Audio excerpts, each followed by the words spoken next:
Another award-winning, thought-provoking, action-packed edition of the Tony Basilio Show is coming up next. Tips are always appreciated here at TonyBasilio.com, home of the Tony Basilio Show.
You found the Tony Basilio stream at TonyBasilio.com or on your smartphone or tablet. Another thrilling, chilling, and sometimes spilling edition of the Basilio Show is on the way next. Tips are always appreciated here at TonyBasilio.com.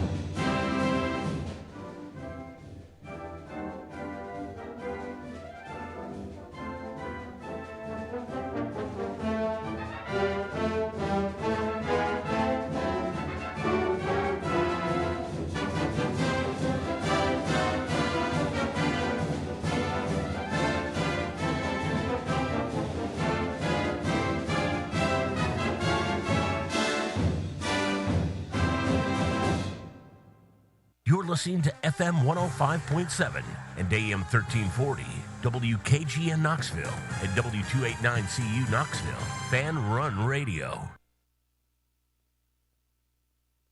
You talk about a really, really sweet day to be alive and well with you here in East Tennessee. I've had a lot of well-wishers, and I want to thank everybody that's been wishing me well. As my neck, I'm trying to recover from last night's Phillies game. Wow. Well, what happened is I was planning on wearing my Bobby Petrino neck brace, and then Orion Kirkring fielded a ball. So we're live at Calhoun's on the river. We're on the deck here. We got a great line of folks already waiting to get in. It is incredible in here today. It's beautiful. They've got a heated deck here, which is really perfect with the cool breeze. So it's a little warm, it's a little cool in here, and it's absolutely going to be an outstanding day. Bino, Dale Jones is going to be with us here in 1 hour. Oh, man, one of my all-time favorites. I hope I can speak to him. Well, Dale is one of the great guys too, right? So I told Dale, I said, you get as many of your teammates, and he said, I'm going to try to wrangle a few up. I said, we will feed them. We'll be glad to feed them. Right? Absolutely. And honor them today. I said, I'll put you at my table right behind us here. Absolutely. I owe them a debt of gratitude for 40 years. There you go. And you wrote a great piece about why they are significant and remain significant. And you know what?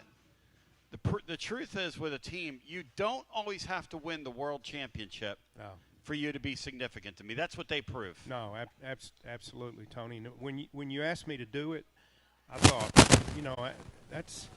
it'll be impossible to portray them and explain why they remain so popular today, 40 years later, to people that didn't see it. I thought it would be impossible to paint that picture. Once I started writing, I guess the passion just took over. It just kind of spewed out. It was really beautiful, Bino, what you wrote, what you shared. And sharing your heart about those guys. And I got to tell you something. Bobby Petrino really went through it, man. Because this neck brace I'm wearing right now is no joke.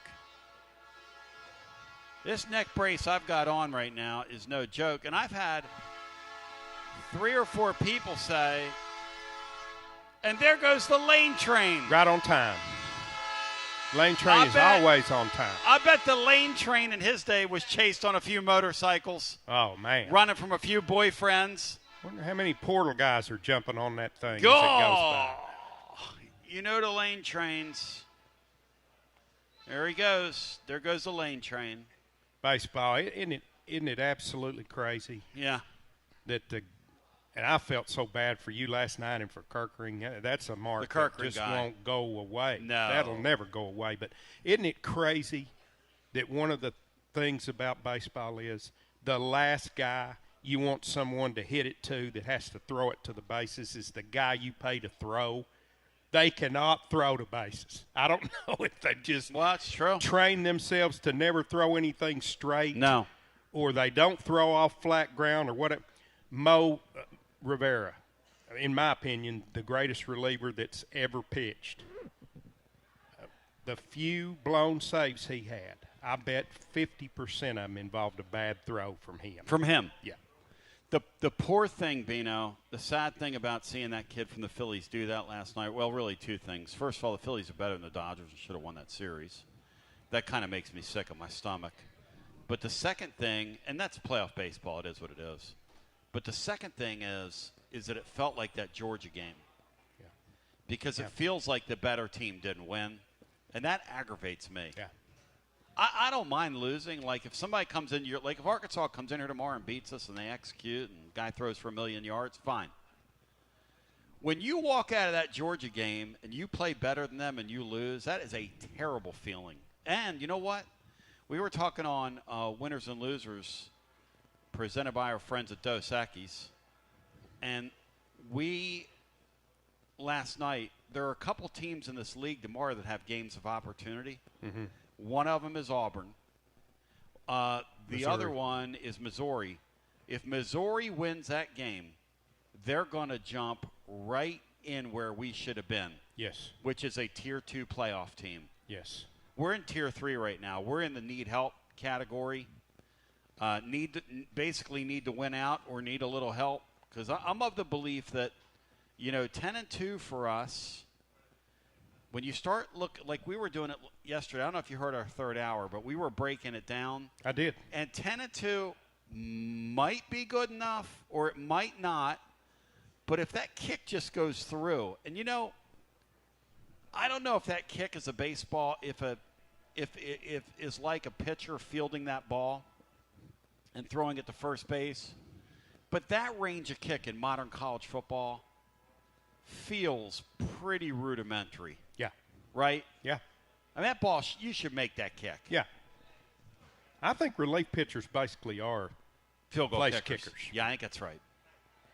Yeah. Because what happens with a relief pitcher is relief pitcher plays on your team, loses his stuff, goes somewhere else, finds his stuff, and then loses his stuff, and then they ship to another team, and then he finds us.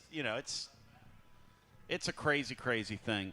Bino, be honest with me. How do I look in this neck brace? Because Tuckahoe Joe met me in the parking lot, and he said, you know what? He said, Mike Andrews over at Andrews Physical Therapy, I knew he didn't have a neck brace for you.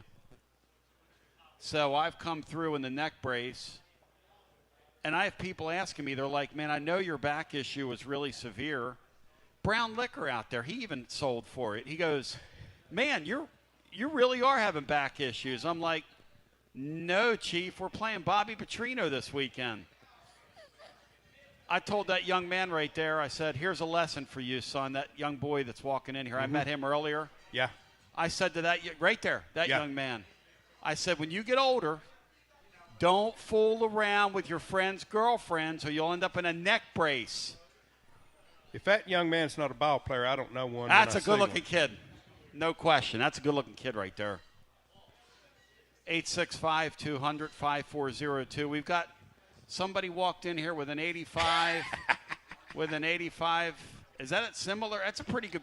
Is my brace on backwards, Sir Walter Chapman? Look at his and look at mine. No, look at the back of mine. Are you sure?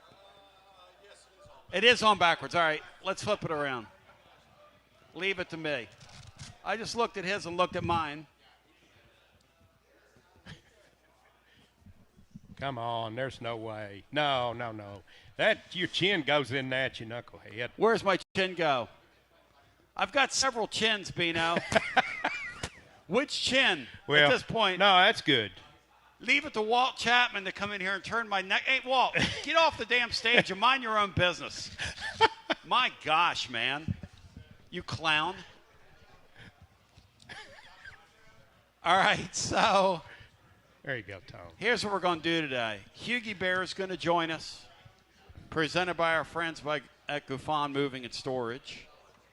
And we're going to set the weekend up. Bino, what will Hughie give this card on the other side? Oh, he'll give it an A. This is a great college football card. And we're in the middle of it.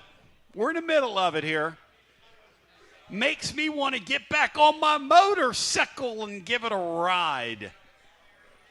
We come back on the other side. Watch out for swimmers. The Vol Navy's already in the house. Yeah, I saw a couple swimmers out there running earlier. I sort of tensed up in pain. But, Bino, I'm doing an interview later today with the folks at ESPN for the 98 National Championship team downtown Knoxville. They've got a room. Should I wear the neck brace?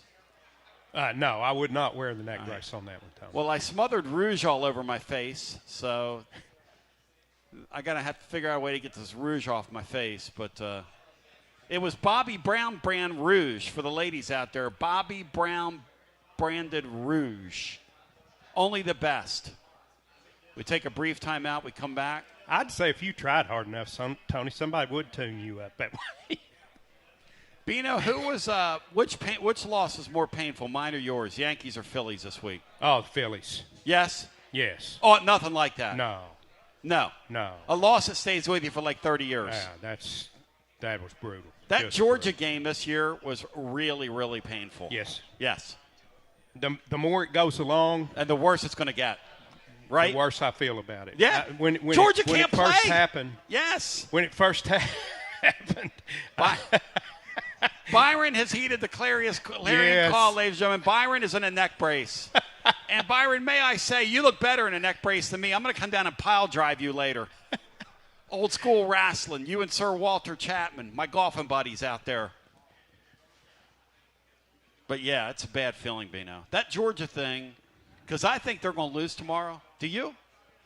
They're going to lose to Auburn tomorrow. And Alabama might lose and throw this whole conference into an absolute tizzy. Yeah, tomorrow we get a whole lot more clarity. Yeah, we do. A whole lot more clarity. I'm cheering for, and we'll talk about this later, I'm cheering for all-out anarchy tomorrow. Everybody get beat, except us. It's all right with me. Take a brief time out, come back with more.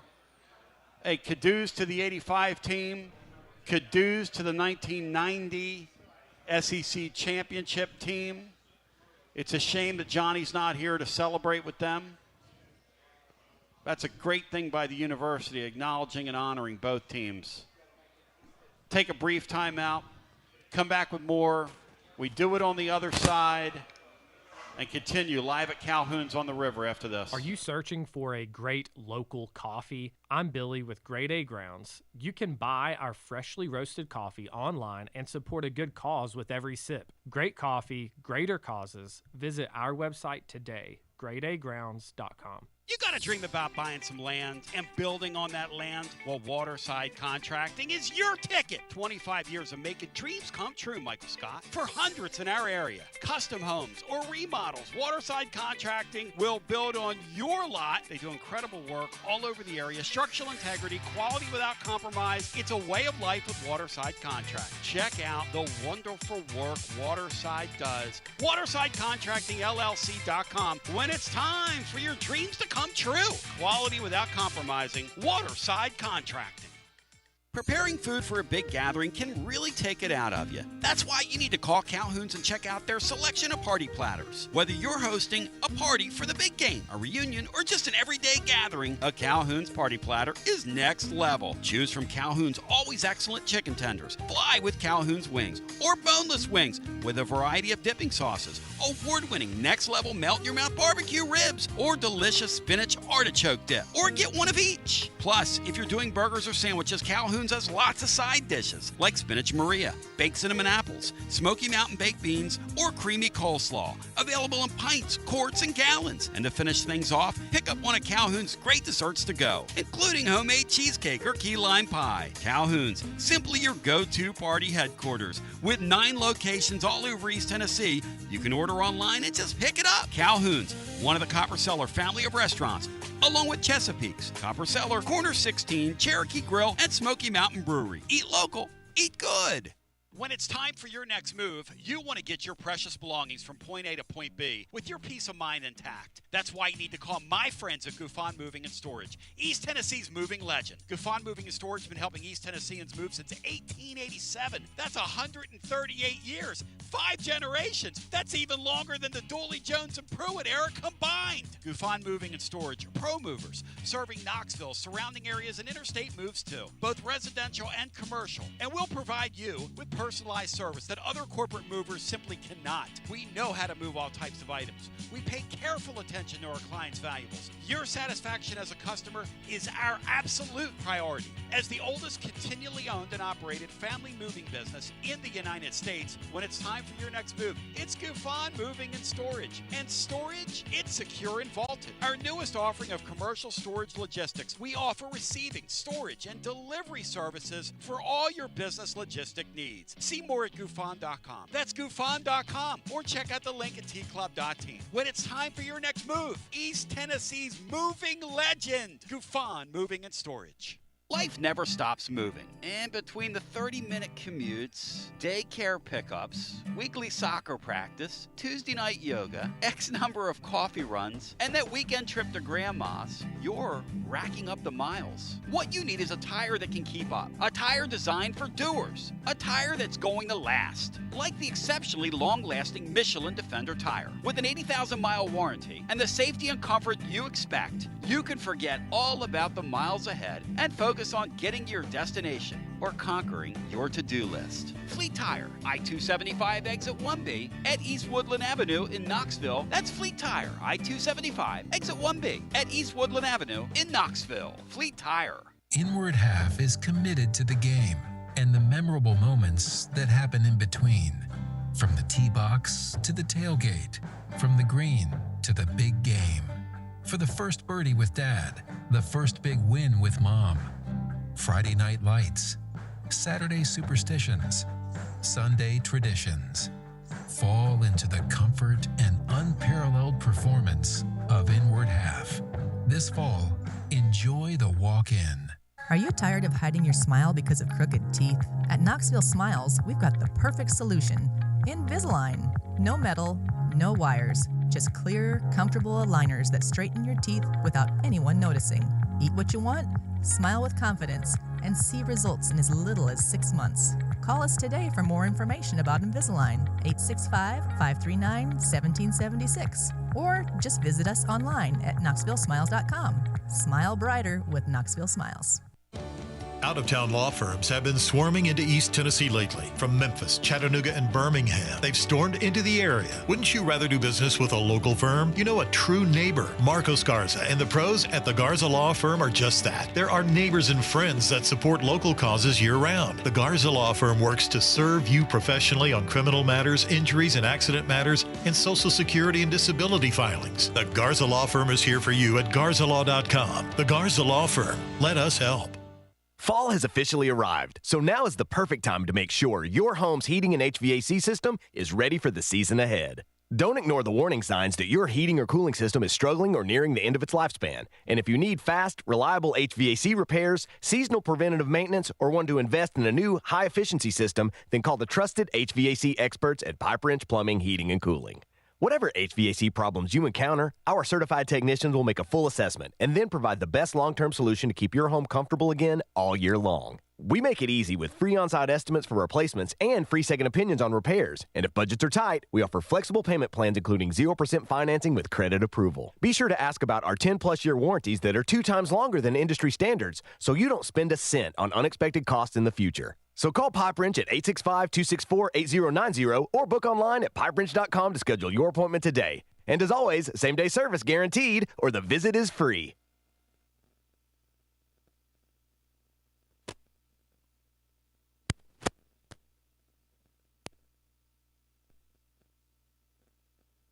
Tona B back with you. Bino, look at the people in this place already. And I just met, let's see what mic you're on, Bino. Speak. I'm on this one. All right. Yeah, that's a disaster.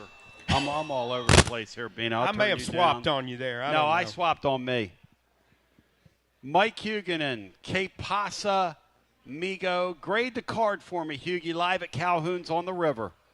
I think this is an A weekend. This is a good one. Some good games in each of the big 3 time slots. This is an A. No question. I mean a real A, Hugie. And,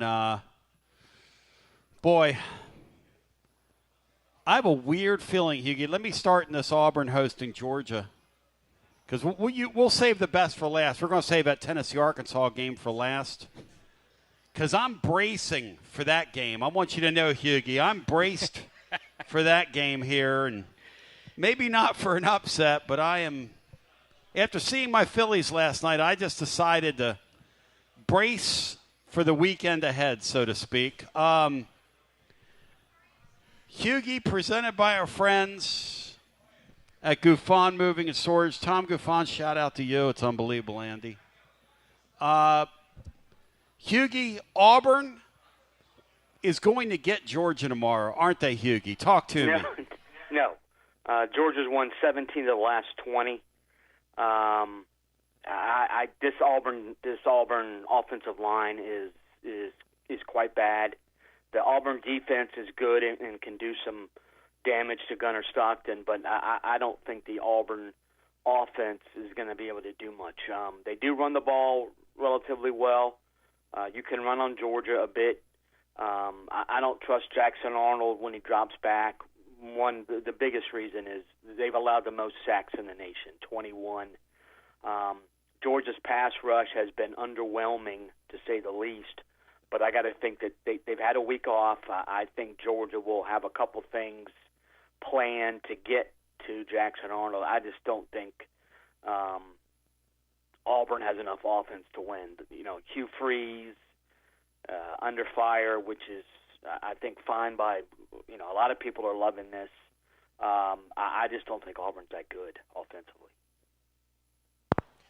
Mike, staying in the league tomorrow looks like a clarity day in the league where you begin to put teams in tiers. And Alabama, Missouri, your thoughts on that one?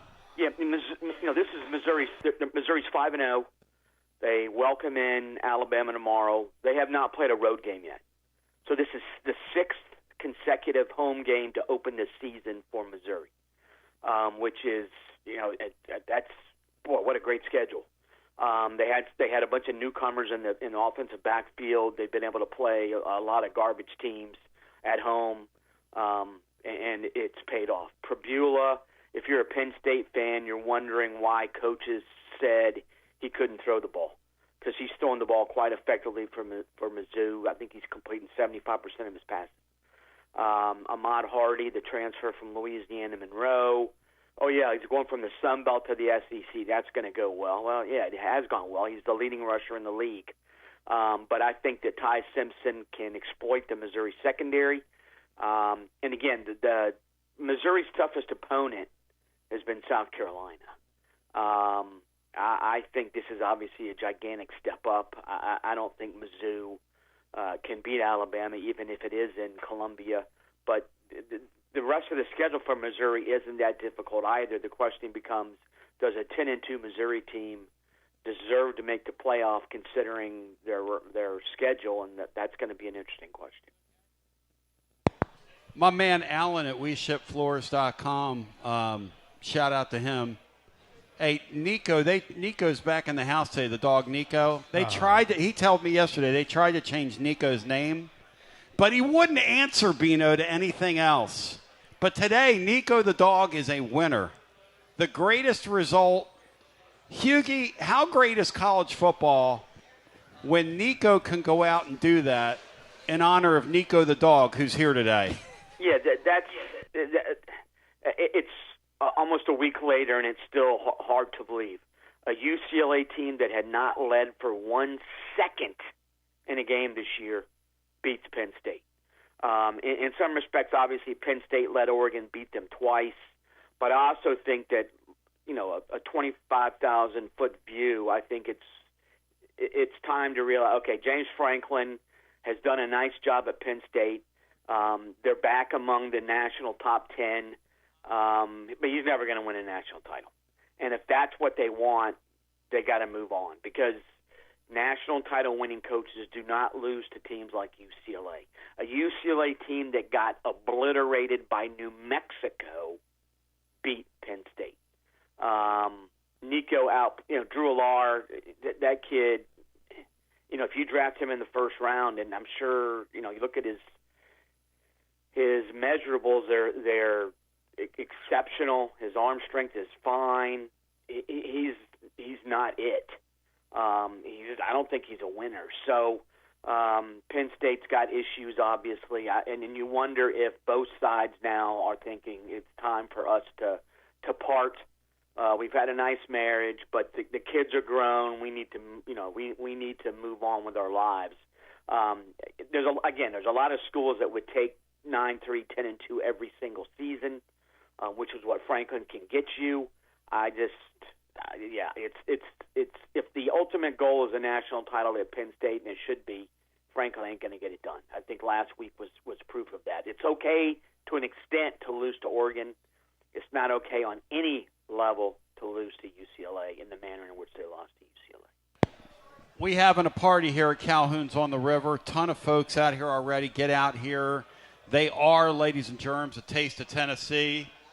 And Mike Huguenin today, presented by our friends at Goof On Moving and Storage. Listen, when it's time for you to make a fast move and it's time to get out, you need somebody that's going to take great care of your stuff. And I'll tell you, with this neck brace on and some of the things that I've done in my past, sometimes it's time for a fast move. My friends at Goof On Moving and Storage, they've been helping East Tennesseans move since 1887. That's 138 years. That's longer than the last time Bobby Petrino was at Arkansas, ladies and germs. And here's the thing at Goof On Moving and Storage. The oldest continuously owned and operated family moving business in these United States of America. And I want to shout out Taylor Goof On, who's carrying on the tradition as the fifth generation. Wow. And that's what we're doing on this Friday. That's just simply amazing. As the great Mike Huguenin joining. All right, Hughie, Florida and A&M. A&M's history has been that they will give it back tomorrow against the Florida Gators. How do you read it? Yeah, I think that's a very pertinent statement. Texas A&M annually, they're the new Clemson in terms of a team that, Clemson before Dabo got there, and even early Dabo, how do you lose that game? And there's one or two games every year that Texas A&M, you end up scratching your head. How did this happen? And yeah, it's hard to trust A&M. Then you look at them on the field, and you're like, this team's pretty good. They got two stud running backs. Classic. Marcel Reed is not making mistakes. The receiving core has gotten a heck of a lot better, even though they lost their leading receiver to Georgia. The offensive line was supposed to be good. It is. Defensively, they lost a bunch of guys, but it's still a very well-coached defense. The corners can be exploited. Florida certainly exploited Texas's corners last week. That looked like a different team on the field for Florida last week. They get Dallas Wilson, the five-star freshman receiver, and lo and behold, Billy Napier realizes you can throw the ball 15 or more yards downfield, and it pays off. The thing that makes me leery of picking Florida in this game is Napier. The dude he's not a good coach. Has a ton of problems winning on the road. Florida last week dominated for 3.5 quarters, and yet that last half quarter they did some stupid things. Play calling was brutal, and they could have gone into overtime against Texas. Florida can't play a complete game, but it would not surprise me if that game tomorrow was close. Florida has a good talent; it just has a bad offensive coaching staff. Can Florida win? Yes, I don't think they do. I think this A&M team, they look real, and I've said that before about A&M, and they always gag it up. But this team, I think, it looks a little different. Elko is a really good coach. They're well coached on defense, even if they have some issues in their secondary. Offensively, again, their running backs running behind that big line, very impressive. I think A&M wins, but I do think they will be close. Elko does an excellent job. He really does. He's kind of he might be a guy that can overcome their history, yeah. Bino. Yeah, absolutely. Maybe does a really nice job. Bino, what else is on the slate tomorrow that interests you? Because I'll tell you a game that my gambling guys are suggesting that everybody kind of horn in on if this is your bag. UCLA is catching 8 tomorrow with Michigan State coming across the country. There's no way they respond after winning that game last week. That's a great crash and burn spot for them tomorrow, Bino. Yeah, a couple of factors there. There's bound to be somewhat of a letdown after a huge victory, and then you're coming all the way across country too. Your thoughts on that one, Mike? Yeah, I don't think either of these teams is very good. Michigan State's been a little bit disappointing because they're worse than folks thought. I thought Jonathan Smith was a good hire. It hasn't. I know it's only year 2, but they don't look that good, frankly. But yeah, UCLA got blown out at home by New Mexico, and I think that's more of what UCLA is than last week. I think they caught lightning in a bottle last week, and I don't think they can do it again. If this game were in LA or on the West Coast, it might be different. But it's a long road trip. It's a noon Eastern kickoff, which makes it even tougher on UCLA. So I think Michigan State wins by 10 points or more. Mike, I'm knocking on the door of 70. If I live 70 more, I don't believe I'll ever be comfortable saying this, but another SEC game, the Red River Rivalry. Yeah, that is still hard to get your head around. I think it's obviously one of the 2 best rivalries, one of the 3 best rivalries in the country. Earlier in the week, Texas was a big favorite because they didn't think John Mateer was playing.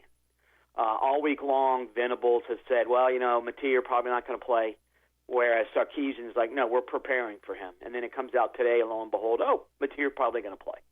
So the spread has completely reverted. Now it's Oklahoma favored by 1, I think, or 1.5.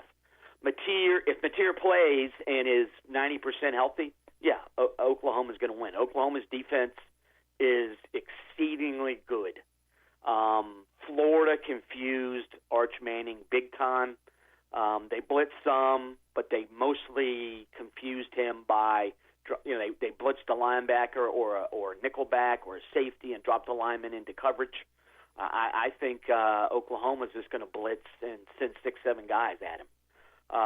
Arch Manning, needs a lot of work. The Texas offensive line last week was physically manhandled by a Florida defensive line that was missing 2 of its 6 best players. Florida's defensive line dominated. Oklahoma's defensive front is quite good. I think if Mateer plays, I think Oklahoma wins, and you start hearing, what is Sarkisian doing? Why is Arch Manning not better? How can we not have good offensive linemen? We're Texas. Maybe he should have gone into the portal for more offensive linemen.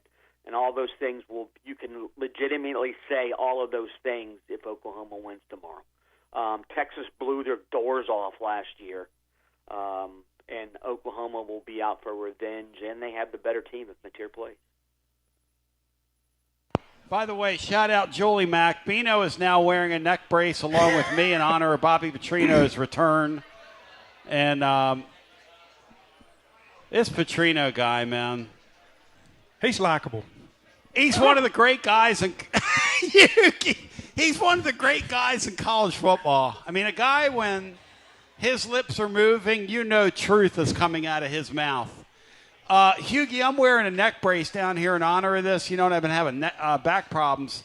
And people are coming up to me like like Billy Jarvis, like intimate friends of mine. They're like, man, I'm so sorry to see the turn that your back has taken. I go, Billy, we're playing Bobby Petrino tomorrow, man. I told them a story about how I was eyeing up one of my neighbors, and my wife chased me down the hill and beat me with a shovel. And he goes, oh, no, man. I'm like, Billy, we're playing Petrino tomorrow. Your thoughts on Bobby Petrino's reemergence? Well, first off, if your neighbor really can picture your wife hitting you with a shovel, that's interesting in and of itself. Well, the cops have been called to our house a few times. Let's put it that way. But no, Petrino, the most interesting thing of all was in the news release announcing Pittman's firing. They said Petrino was going to be the interim, and then the last graph was Petrino will be a candidate for the full-time job. The idea that the AD felt the need to put that in there, to me, was a little bit eye-opening. Of course, every interim has a chance at it, but why publicize that with that guy? And then Petrino comes in, fires 3 coaches. He certainly is making himself at home. I cannot fathom this guy being hired as a head coach again, but who knows? The team is horrendous on defense. They don't. You could bring. You could have the best defensive coaches of all time coaching Arkansas's defense. The talent is not very good. It doesn't matter who the coach is on defense. The talent reeks. If Tennessee doesn't win easily tomorrow, I'll be very surprised. I think Tennessee will throw deep early. Will hit a ton of big plays in the first half. Now, Taylor Green is a pretty good quarterback and can put pressure on a defense. But, I mean, I don't think Petrino's going to change anything offensively now that he's the head coach. So Arkansas's offense is Arkansas's offense, and they have struggled against better opponents. Defensively, again, you could fire the entire defensive coaching staff and bring in coaches from the Steelers' Steel Curtain days, and it wouldn't matter. Again, I think Tennessee wins this game comfortably, and I think a lot of folks nationally are hoping that happens because, there is not much gray area with Bobby Petrino. Either you say he's an unlikable guy and people want to see Arkansas get blown out, and I think there's a very small subset that says, oh, Petrino's awesome, I love this guy, and they obviously want Arkansas to win. I think it's 90-10 in terms of people who don't like Petrino, and I think those folks are going to be happy tomorrow night. Hughie, Bino, ask him about that Big Ten game, because that's, and again, I use the term Big Ten. I'm like you, Bino. Yeah. These new leagues. But we have talk about a game you never thought you'd be talking about, Bino. Go ahead. No question. Indiana, Oregon, Mike. Yeah, I mean, this game is fascinating to me. I think Indiana is better than they were last year. That said, they did not play well against high-level opponents last year, and Oregon certainly is a high-level opponent. I love both these coaches. Lanning and Cignetti, I think, are cut from the same cloth in a way, even though Cignetti could be Lanning's dad. I mean, he's that much older. Granted, he would have had to be a teen dad, but still, it could be done. I think both these guys look at the scoreboard, okay, we're up by 21. A lot of coaches will say, okay, let's just throttle it down, and, we've won this game. Cignetti and Lanning are guys that look at the scoreboard, we're up by 21. Okay, full bore out, let's win this game by 42. We got them down, let's kick them, let's stomp them, let's run them over. Both these teams have really good quarterbacks. Fernando Mendoza, Cal transfer, Dante Moore, who began his career at UCLA, transferred to Oregon, was the backup last year to Gabriel. Both these guys have made plays. Fernando Mendoza is a great story. He's a kid he's from Miami, grew up in a household of huge Cane fans, went to the same high school that Cristobal went to. Miami they were not interested in recruiting him. But Oregon's got big-time playmakers on the outside and in the backfield. Indiana's got some good receivers. I think Oregon's defense is better. I think that will be the key, plus the game's at Autzen. But I think Indiana will acquit itself well. I think this game will be close into late third quarter, early fourth. I think Oregon wins, but I think Mendoza can do some things if he has time against the Oregon secondary. It's pretty outstanding. Hey, Mike, Tony and his panel did a real interesting exercise yesterday where they were kind of tiering teams nationally to try to bring some clarification to what this playoff race may look like. And in their tiering, Tier 1, there were only 3 teams in it. There was Ohio State, there was Oregon, and there was Miami. Miami, yeah, I agree with that? I think that's clear cut. I don't know who the best team in the SEC is yet. You could have 5 teams in the top 10 from the SEC, but not sure who the number 1 team from the SEC is. And speaking of Miami, okay, last year they had a quarterback who was being considered as the overall number 1 pick. They had 3 ACC games left. All they had to do was win 2 of them, and they were guaranteed a spot in the ACC title game, and they lost 2 of the 3. So that means the Mario Cristobal effect, it's real. Mario Cristobal should coach at Clemson or Texas A&M in terms of annually losing games you shouldn't, because Cristobal does that on an annual basis. He did it twice last year, did it the year before, he did it at Oregon. The question this year is, does the talent save him, and that doesn't happen.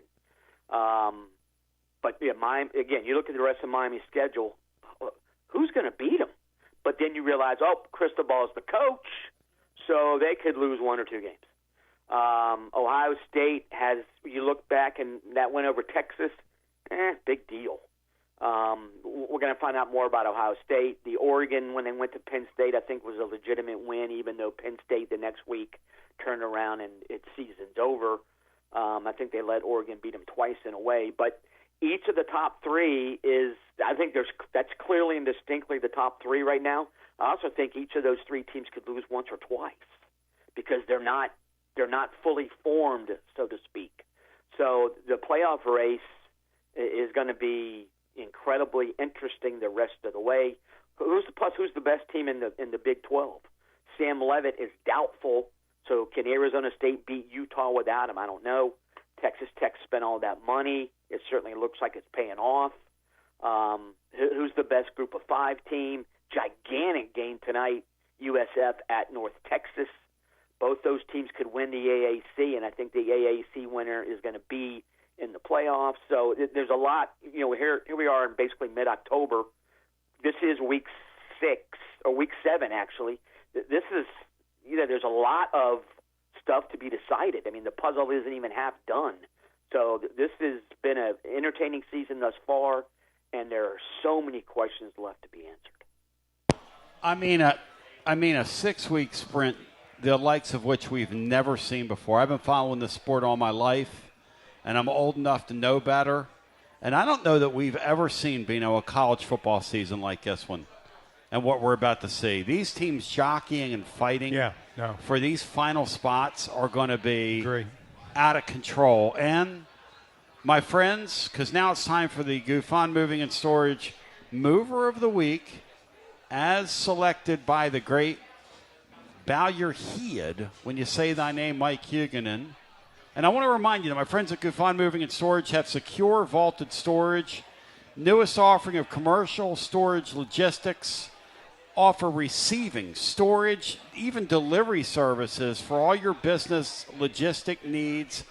Get in touch with Tom Gufon, Taylor, and the likes over at Gufon Moving and Storage. You can see their link over at tclub.team, where we dropped a 5,000-word blog on you today. 5,000 words dedicated to the upcoming weekend. All right, Mike Huguenin, lay it on me, brother.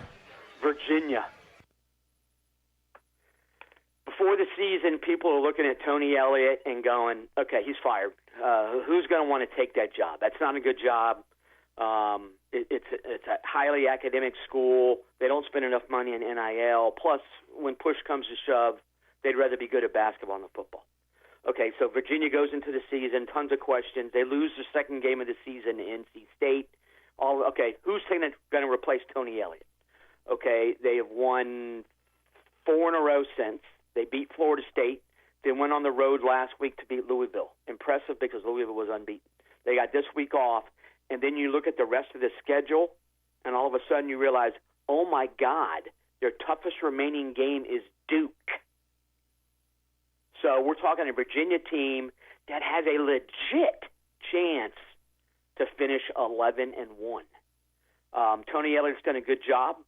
Chandler Morris has been a phenomenal fit at quarterback. Chad Morris is his dad. Nope, Chad can't coach, but his kid can play. Schedule is a big deal.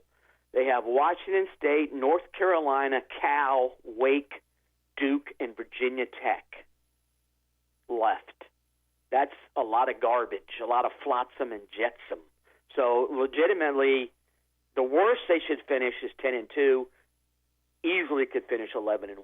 And Tony Elliott deserves credit because he got a quarterback, a well-traveled quarterback, but Chandler Morris, man, that dude is fun to watch, takes a lot of chances, throws the ball all over the place. And, again, Virginia could be this year's Indiana. I mean, I would have laughed at that 3 weeks ago. And my son's dating a girl who graduated from there. Her whole family's from there. They're totally freaked out by this. Like, this thing is completely out of nowhere. You know what I mean, Hughie? Yeah, I mean, you're right. There was nothing to suggest this was going to happen. And you start hearing questions, okay, Virginia Tech's going to fire their coach. Virginia's going to fire their coach. Virginia Tech will end up with a far better coach, blah, blah, blah. And then all of a sudden here Virginia is ranked. They beat Florida State at home, and then they go, beating Louisville on the road. Okay, Louisville's not great, but they were unbeaten. They're a well-coached team. Virginia could have lost that game in years past. They would have.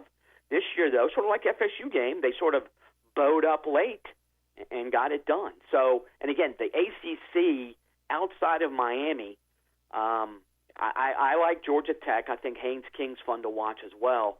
But there's not a lot of good teams in that league.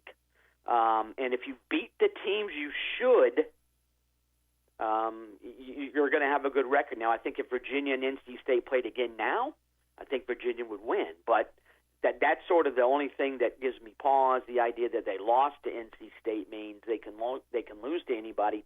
But the interesting thing about that NC State game, that did not count as a conference game. Remember, ACC only plays 8. Virginia and NC State are a long-time rivalry. Both schools realized, I think they had it, they basically always play. It wasn't on the schedule, so they said, let's play anyway. We'll just play it as a non-conference game, and we know fans will show up. So technically, Virginia lost to an ACC team, but it did not count as an ACC loss. Hughie, you're my main man. I never thought I'd hear Virginia as your mover of the week, but hey, that's the world we're living in. But that was so obvious. Plus, we talked about them earlier. So yeah, well, I mean, that's still. I mean, if you're a college football fan, the idea that Penn State loses to UCLA, we'll be talking about this in 5 or 10 years, even. Oh yeah, remember 2025 when Penn State lost to UCLA? So. Hey, Hughie, we have a caller we call Nega Dave. This guy could take a sunshiny day like today and literally come down here and rain all over us. And one of my YouTubers the other day said that if his counterpart existed in Penn State's fan base, it would be Nega Rocco. And Nega Rocco would have come out to play last week because that's the kind of weekend Nega Rocco lived for, to see James Franklin losing to UCLA. Hughie, love you, man. You're the man, brother. Thank you. All right, talk to you next week. Thanks. Bino, have we ever seen this many people at Calhoun's on the River in your lifetime? No, it's absolutely fantastic. All right, we're going to do It's great to be a Tennessee Vol, okay? I need you all chanting and cheering here. Hey, Tom Marine, I need you. We're all going to do It's Great to Be a Tennessee Vol on 3. Who's up to this? Brown Liquor in the back. Are you ready? He's always ready. Are you ready? I said it's...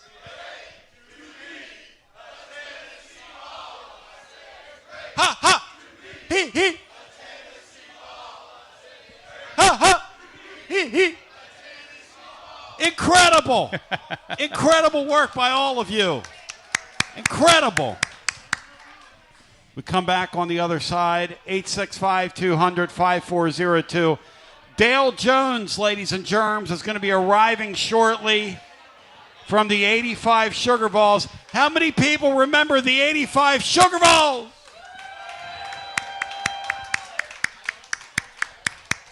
I need y'all to really pop when he gets in here. Hey, Bino, this tier thing, we're looking at it right now.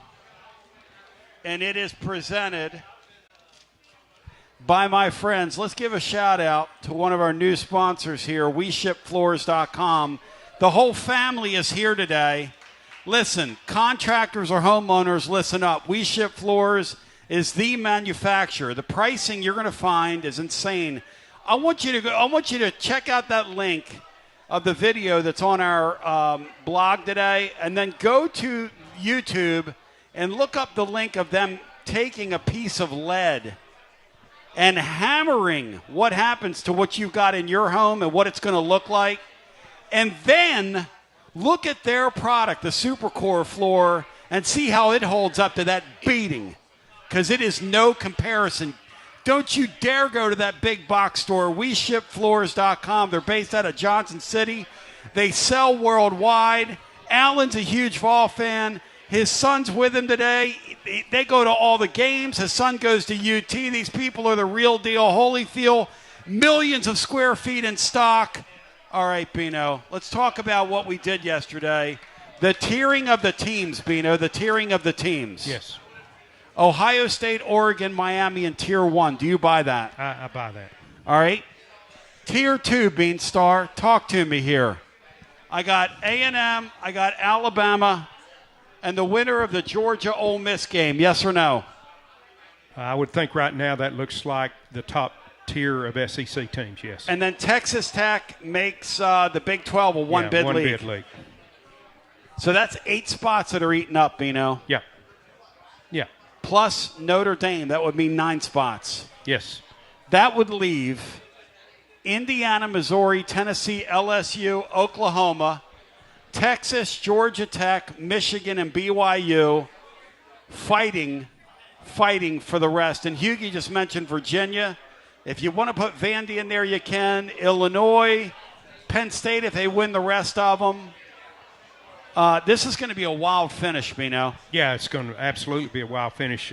Here's what you have to do. All right. If you're Tennessee, you have to displace one of these 4 teams. And who are the 4, Bino? A&M, Alabama, Georgia, and Ole Miss.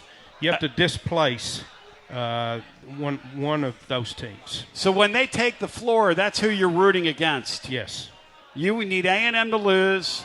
We need Georgia to lose tomorrow, as weird as that sounds. Yep. Because Georgia, if they lose tomorrow, could lose another one. Yeah. War Eagle. Yes. True that. And you know what, Bino? I can't figure out if we need Alabama and Oklahoma to keep winning or not, just for strength of schedule purposes. Yeah, well, right?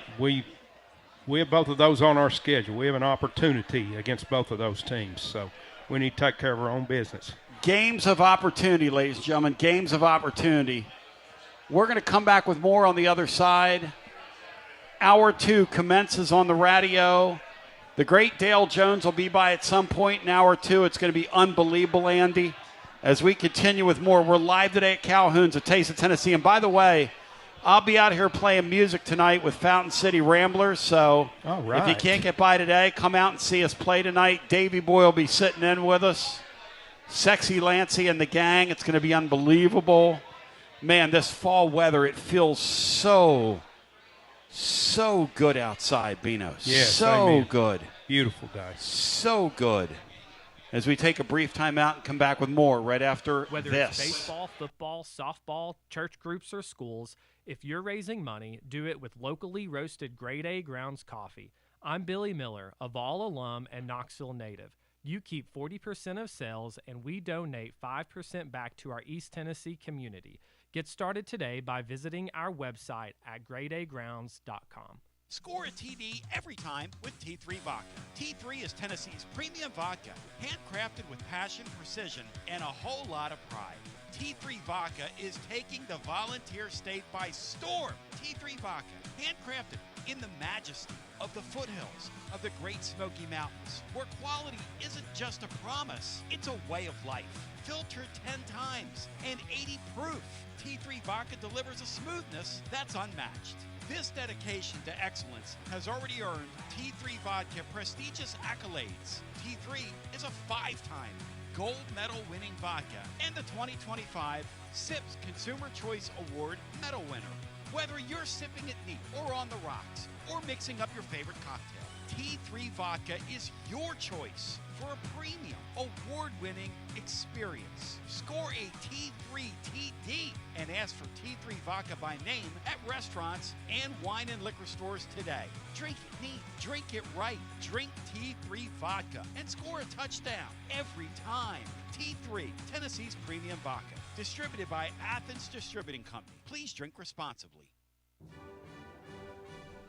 Basilio here. No one does it like Alumni Hall. I'm here to tell you, living Vol fan, only one place. That's the best place to shop for Tennessee gear, and that's Alumni Hall. The best and largest selection of Tennessee apparel for the whole family. Top brands like Nike and Champion, Columbia, Peter Millar. Load up on hats, accessories, Yeti, all your tailgating necessities. Download the Alumni Hall app, click account, and it'll tell you how much Hall cash you've earned. You earn $10 in rewards for every $150 you spend. Alumni Hall, with physical locations in Murfreesboro, Bristol, and 3 locations in Knoxville, now open in Johnson City. Pop into Alumni Hall and get ready and tell them Tony B sent you.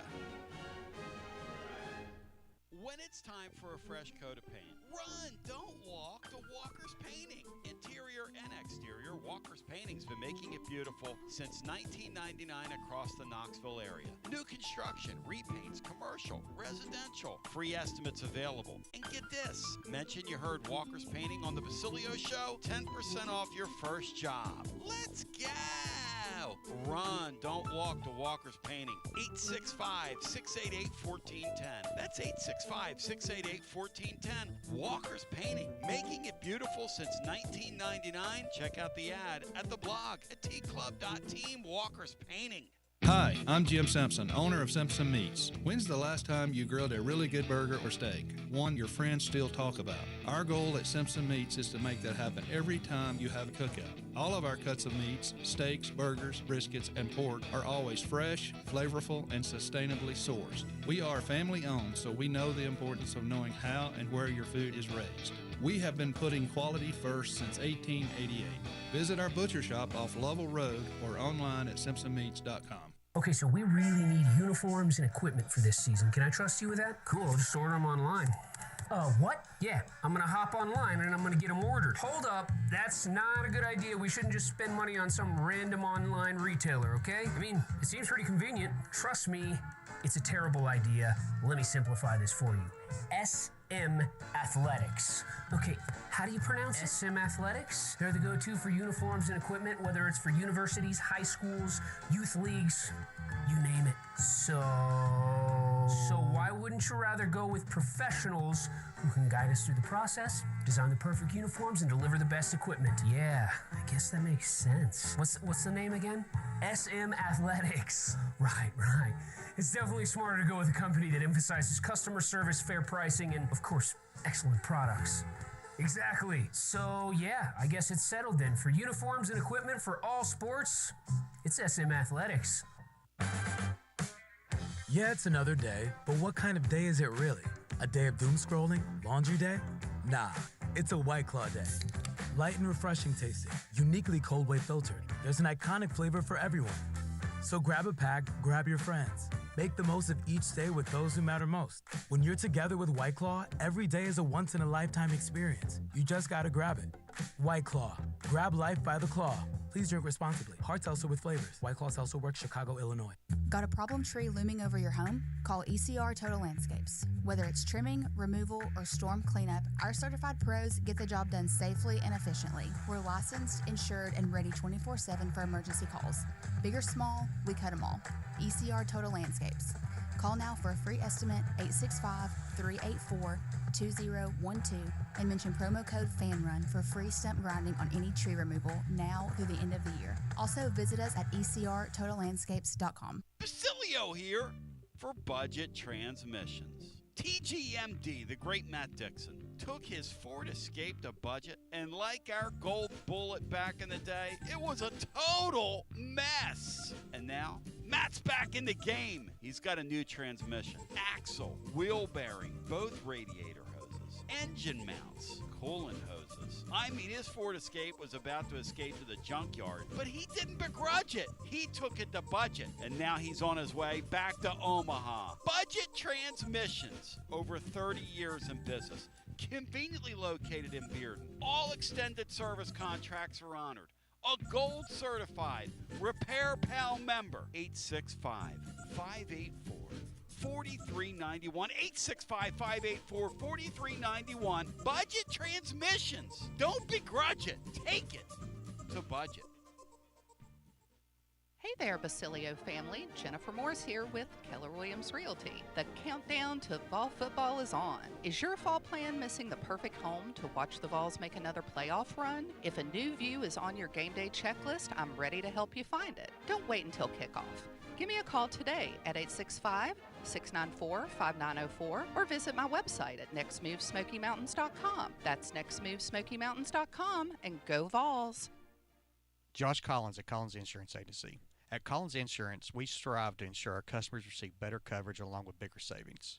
Our community is important to us. We want to provide exceptional service to our customers. Anybody can provide great rates, great coverage, but can you also get great service? And hey, don't just take my word for it. What's up, everybody? Zakai Ziegler here. My family turns to Collins Insurance Agency for the best service, coverage, and price. So don't just go online and get some random insurance. Experience the Collins Insurance difference. Like he said, experience the Collins Insurance difference. CollinsInsuranceTN.com. CollinsInsuranceTN.com. And hey, their Mama ZZ approved. CollinsInsuranceTN.com. Thank you to Josh Collins and ZZ. One more thing, Tony. Go Vols.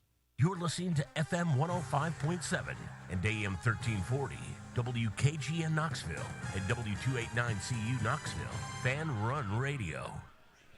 And here we are in hour number 2, live today at Calhoun's on the River. It's absolutely an incredible thing to be alive and well with you down here today.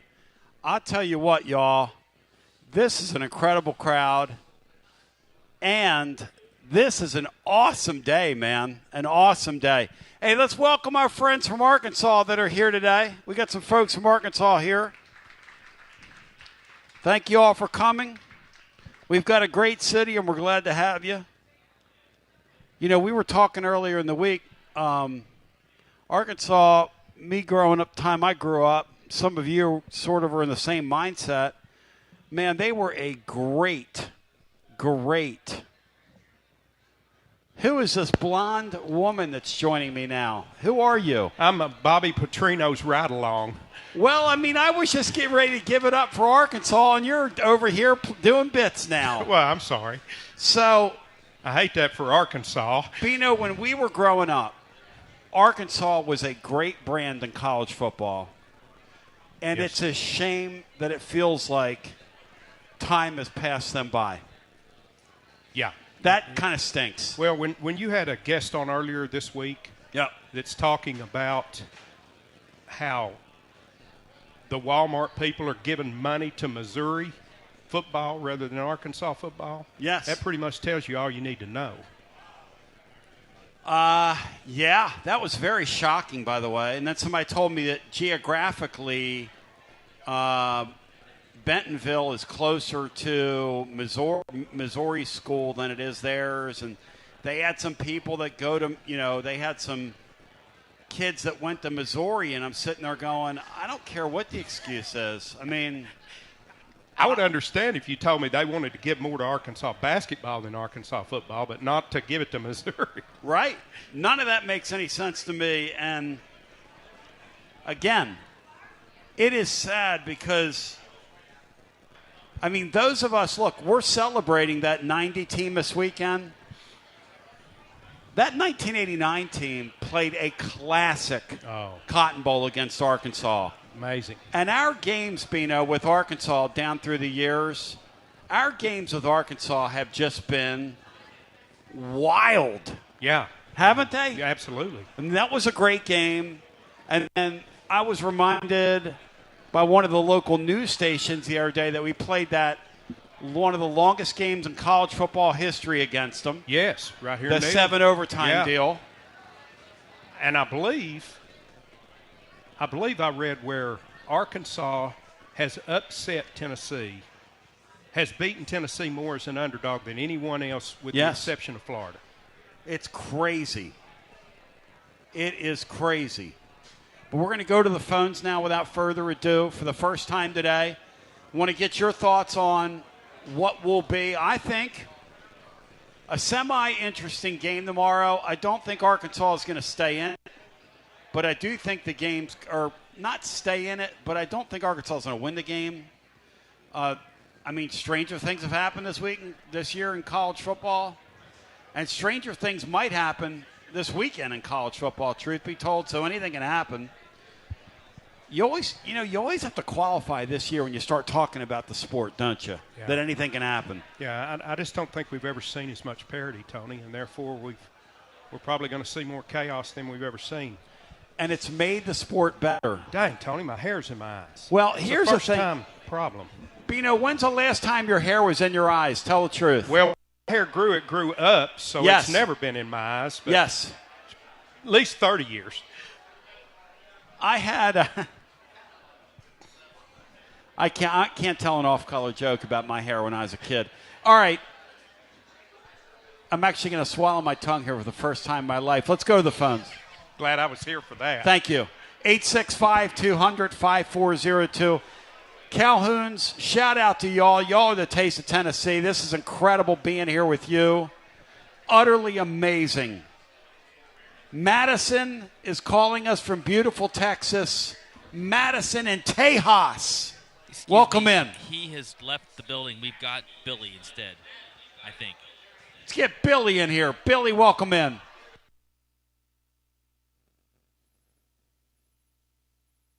Billy, welcome in. Hey, it's boy Billy from Harriman. Hey, Tony, man, you got me foo-fop today. All right. Just fired up. Go right ahead, whoever this is. Go ahead. Yep. Hey, and before I get to my main thing, man, I was going to say, what's up with Coach Schmidt, strength conditioning coach, and that McVay down in the training room? We got a lineman tearing an ACL every time we kick an extra point, man. It's really incredible. We've really had a rash of injuries with our offensive linemen where we're kicking those extra points, Bino, and that's that's really kind of torn me up, man. I'm going to have to look into our strength and conditioning program for our special teams. Yep. That Bennett kid, though, I'll tell you this, that kid's a warrior, man. He just keeps getting right back up. One setback after another. That's wild, man. Hey, Tony, if I could ask you a favor, man, if you could just be the 95 Bama defense for a minute on that opening play and let me be Joey Kent, open up some space for me, let me run a little bit. I got to get something off my chest, man. Go for it, brother. Hit it.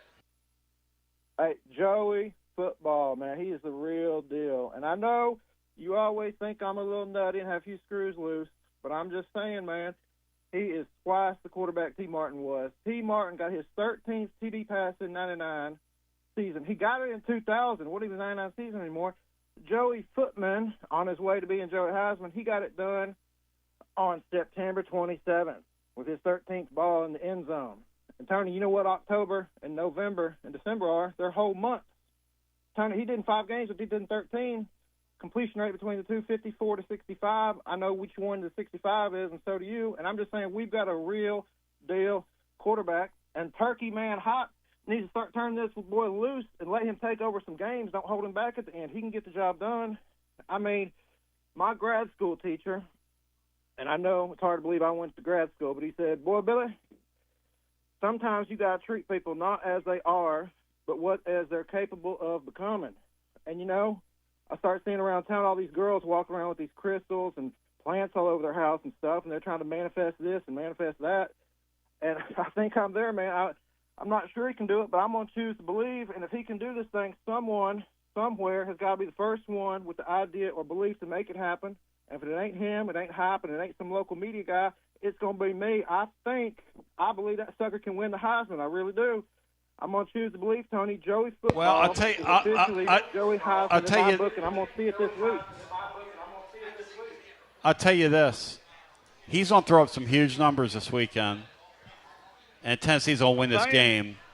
And then next week, he's going to have a golden opportunity in a game of opportunity to get right in the middle of that. Just like Tennessee's going to have a golden opportunity to get in the middle of the playoff chase, because in that sport, if you're going to win an award like that, you've got to go to a place like Alabama. The sad thing is he played really well in the Georgia game. He played well enough to win that game. Yeah. And if he would have won that game, he'd be among the favorites for that award right now. Mark in Columbus don't want to acknowledge that, and people like him. And that's okay because they're haters, you know. And haters are going to, as the great Tay-Tay once said, a hater going to hate. You know, listen. You can't hate a guy, though, that goes to Alabama and wins, Columbus. You can't hate that because we haven't seen that. Right.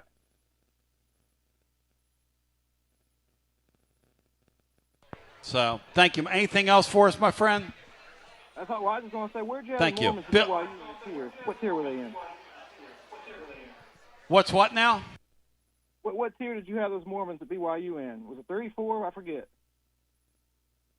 We have BYU in Tier 4. They're way on down there. All right, you know, I like that soft spot for those guys. Hope they pull through one of these years, getting that playoff. That's all I got, man. There you go. Thank you, brother. 865-200-5402. My favorite thing about the playoff and the way it's set up is that by our count this weekend, 28 teams are alive. And I had somebody tell me they'd like us to keep doing that, just to sort of give us a track. Absolutely. It was a great exercise. And Matt liked it yesterday. Yeah, it's a great exercise. And then some clown came in there on YouTube yesterday, and I just ripped him and said, you need somebody to facilitate your conversation. I'm like, look, dude. Everybody's got a freaking opinion. And Laura said, you don't need to be giving people like that oxygen. And I said, Byron Williams needs to get off YouTube. I ripped him.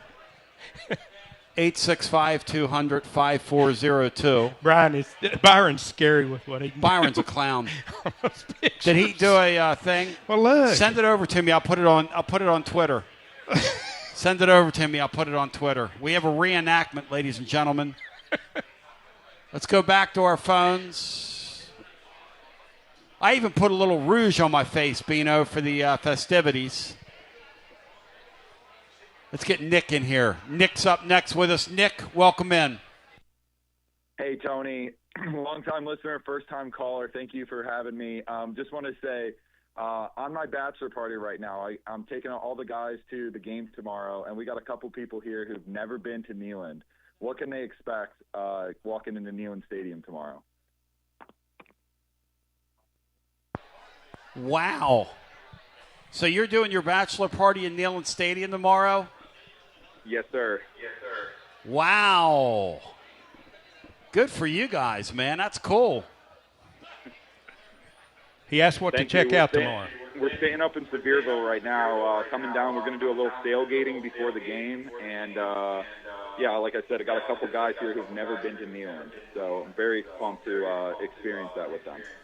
Bino, what's your recommendation, Bino, for him while he's here? Oh, you got to take in the whole thing. You got to check out the Vol Navy. Come down by the river and check out the Vol Navy. Yep. Come down to Calhoun's. Yes. Got to come to Calhoun's. You need to You need to see the ball walk, and you need Yep. to see the band march in. And all of those things generally happen about 2 hours before game time. So And check out those times. They'll have them on like utsports.com. I'll tell you this, too. If you want to do something memorable, come down here tonight. We're playing music at Calhoun's on the River.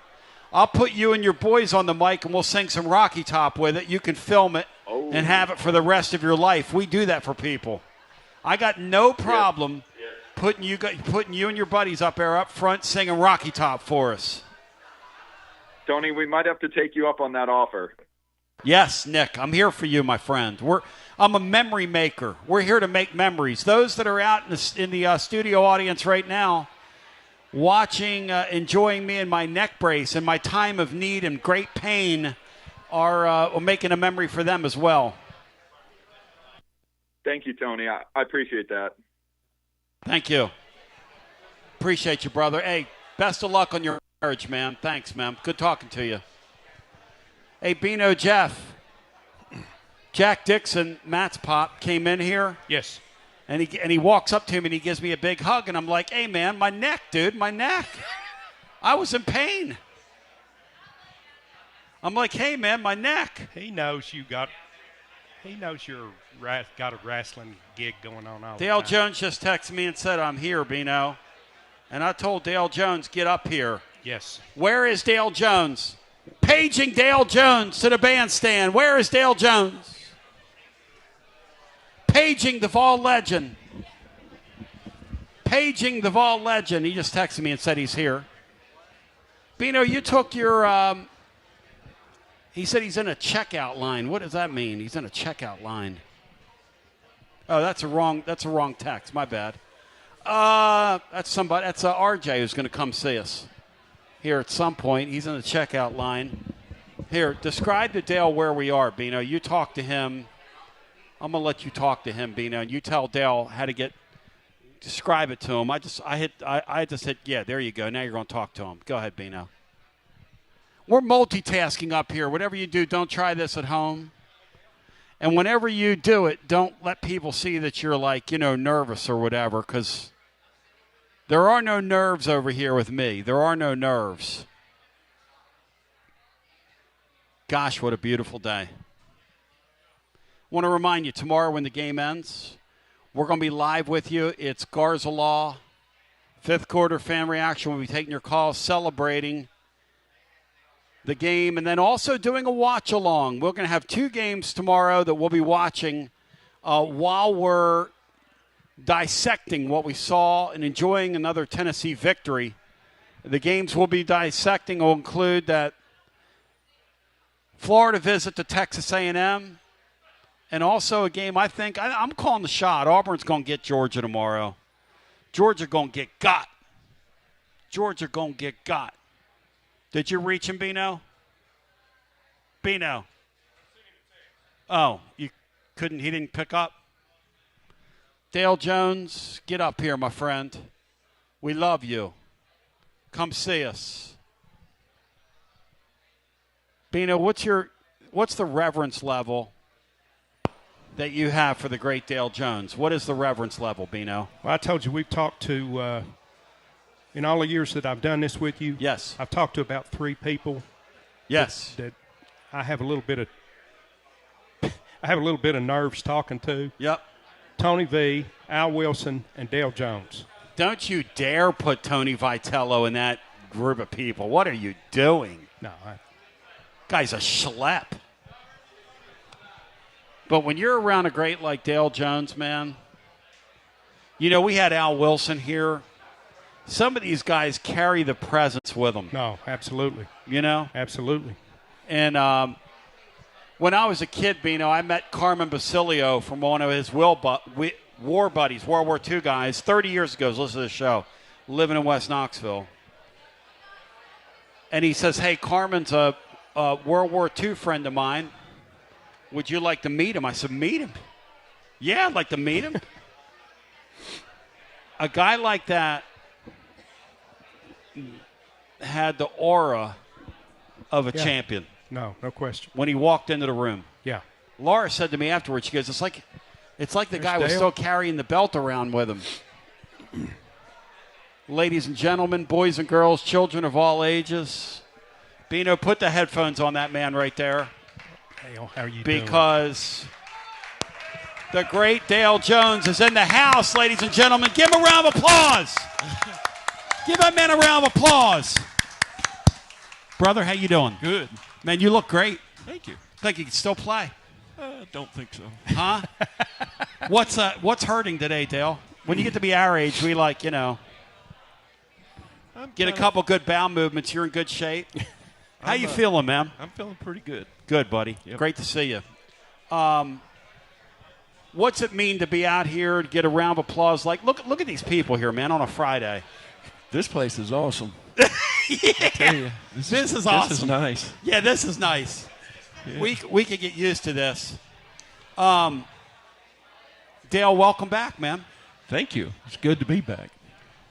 Your daughter still go, or did she graduate? She's graduating this year. Graduating this year. Talk to me here.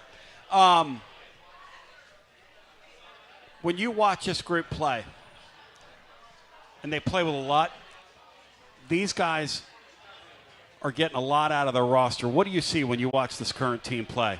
Well, I think, I was fortunate enough to see Joey, play at Appalachian State. Okay. So I knew he was going to be a really good football player, and I knew he was going to do good for Tennessee. And then they're just fun to watch. Yeah. I think that that's the whole key to it. They're playing with excitement and fun. And this coach reaches them, right? You can tell from a coach. That's right. He's definitely got a bond. The guy's got a bond, and when you start getting that tied together, that's what makes you a good team. Tell me about Joey, because we didn't know a damn thing about him. All I kept hearing from people in the summer within the program was, this is one confident, borderline cocky kid almost. Like there was never a doubt in his mind that he could do this. Well, I think I got to watch him for a couple years, so yeah. He's just, to me, he's a gunslinger. Yeah. I love it. He goes out there and it doesn't matter where what the score is. He's playing to have fun, and he can sling the ball. And then these other guys, they're so much fun to watch. Yeah. I think defensively, if we get a couple guys back, we're going to be really, really good closing it out. Dale, from your perspective, right, how important is it from a quarterback for you to have that leadership component? Because this guy has that in spades, man. Well, I think that's, usually as you look at leaders on your team, yeah, you want it to be your quarterback. Right. He's really the guy that, ties it all together. And, he's the guy that if he shows a great emotion, the guys, they're behind him. And it helps you so much when your quarterback is your leader. Teams in the past that doesn't have that, they got to find it somewhere else, and it's tougher. I know it's early in the weekend, but how's the reunion with the guys been so far? Well, we're going to start tonight, actually. Okay. So, all right. Just got rode into town and looking forward to it. It's going to be awesome to see a bunch of your teammates and have some time together. So, really looking forward to it. I know you've been extremely busy from the time that you left here until now. Do you have any idea of how revered that team still is here? Well, I know that, when I get introduced, people, they always, that's how they recognize me from the 85 team. And it was a special group. When you have champions, when you become a champion, you got to have something that's special about you. And I think we were a team of, to be honest with you, defensively we were a team of misfits, but we tied it together, and we had so many guys that could make big plays, and we just found a way to do that. Absolutely. You guys are regarded not as champions, but like national champions. Your team, in the eyes of I'm just telling you, I work in a, and he'll tell you the same thing to you. You guys are as beloved as any team that's ever taken the field here in the modern era of Tennessee football. And you guys mean so much to so many people. And I wonder from your perspective, you're in the middle of that, right? In that great play at Alabama, which I remember when the late, great Kenny McMillan commissioned that painting. I've got that thing in my that print. You remember that print? Right. You came down there and signed them all? I was like, that had to be like 20 years ago. Shout out to the McMillan family. McMillan's down there on Cumberland Avenue back in the day. But you guys are in the heart of so many people. Why? Why is that? Well, at the time, I don't think we hadn't won a championship in like 15 years. Yeah. Or something like that. So, you know, when you think about it, we kind of, to me, I think we were the team that kind of started bringing back Tennessee football. And, you know, we're the team that got it going, and then after that they just got on a roll, and, of course, we were great in the 90s. Did you guys know that you had something special as it was going on? Well, we knew we had somebody special, Tony Robinson, which was our quarterback. He was, you know, he was amazing. Probably as good as any quarterback I've ever been around or seen. He could just do it. He found a way. Then, you know, then you had Darryl Dickey that came in the end after Tony got hurt, and it's just all these guys were really special. I mean, they went beyond just, you know, showing up and practicing. They did everything it took to be the best. How much did it mean Ken Donahue coming back for his first year? Well, I'd tell you, he was tough. He brought what we needed. He was able to tie in. You know, he kind of brought in a system of the 46 defense, and that was kind of new. Of course, you know, the pros were running it. And what it did for us was it allowed us to do what we do best, and that was we could make a call and put us in the right defense that we needed to be in, and that was kind of was ahead of its time. Dale Jones joining, who, man, a couple years ago when you came on here before that Alabama deal and you were talking about what the Alabama series means and just how in your heart this whole Tennessee football thing is. I mean, there is no faking that, like what this means to you. And you got emotional, you know, with us talking about it. And I would bet that when you reflect back on your time, when you and your buddies get together tonight, the greatest thing about seeing friends from high school that I love is a time stands still. You start telling those old stories, and you're back there. How much fun's it going to be for you to see those guys tonight? Well, it's you know, that's the whole reason to be in here. Yeah. These guys were, you know, at that time were you know, family. Yeah. And for us, a lot of us, we hadn't been able to get back, and just to get back, you know, we talked about, you know, some stories. Yeah. Just talking to them on the phone and things that bring back memories, and probably shouldn't talk about it on here, but we had some good times, really good times. That's third hour, as we like to say, or maybe even fourth or fifth hour. But the thing that I find really amazing about the game of college football today, and we talk about this. I've talked with guys that have played, you know, before this thing became about money. A lot of these kids today, I don't know what they're going to experience, Dale, because when you're constantly transferring in and out, man, you don't get a chance to set those bonds. That's true. That's the one thing that I think that's, you know, this whole money thing has really changed college football. Yeah. You don't have, the reason why we were good, we built it as a team. Yeah. And, we did it over time. And now, that it's for whatever reason, that part of it's changed.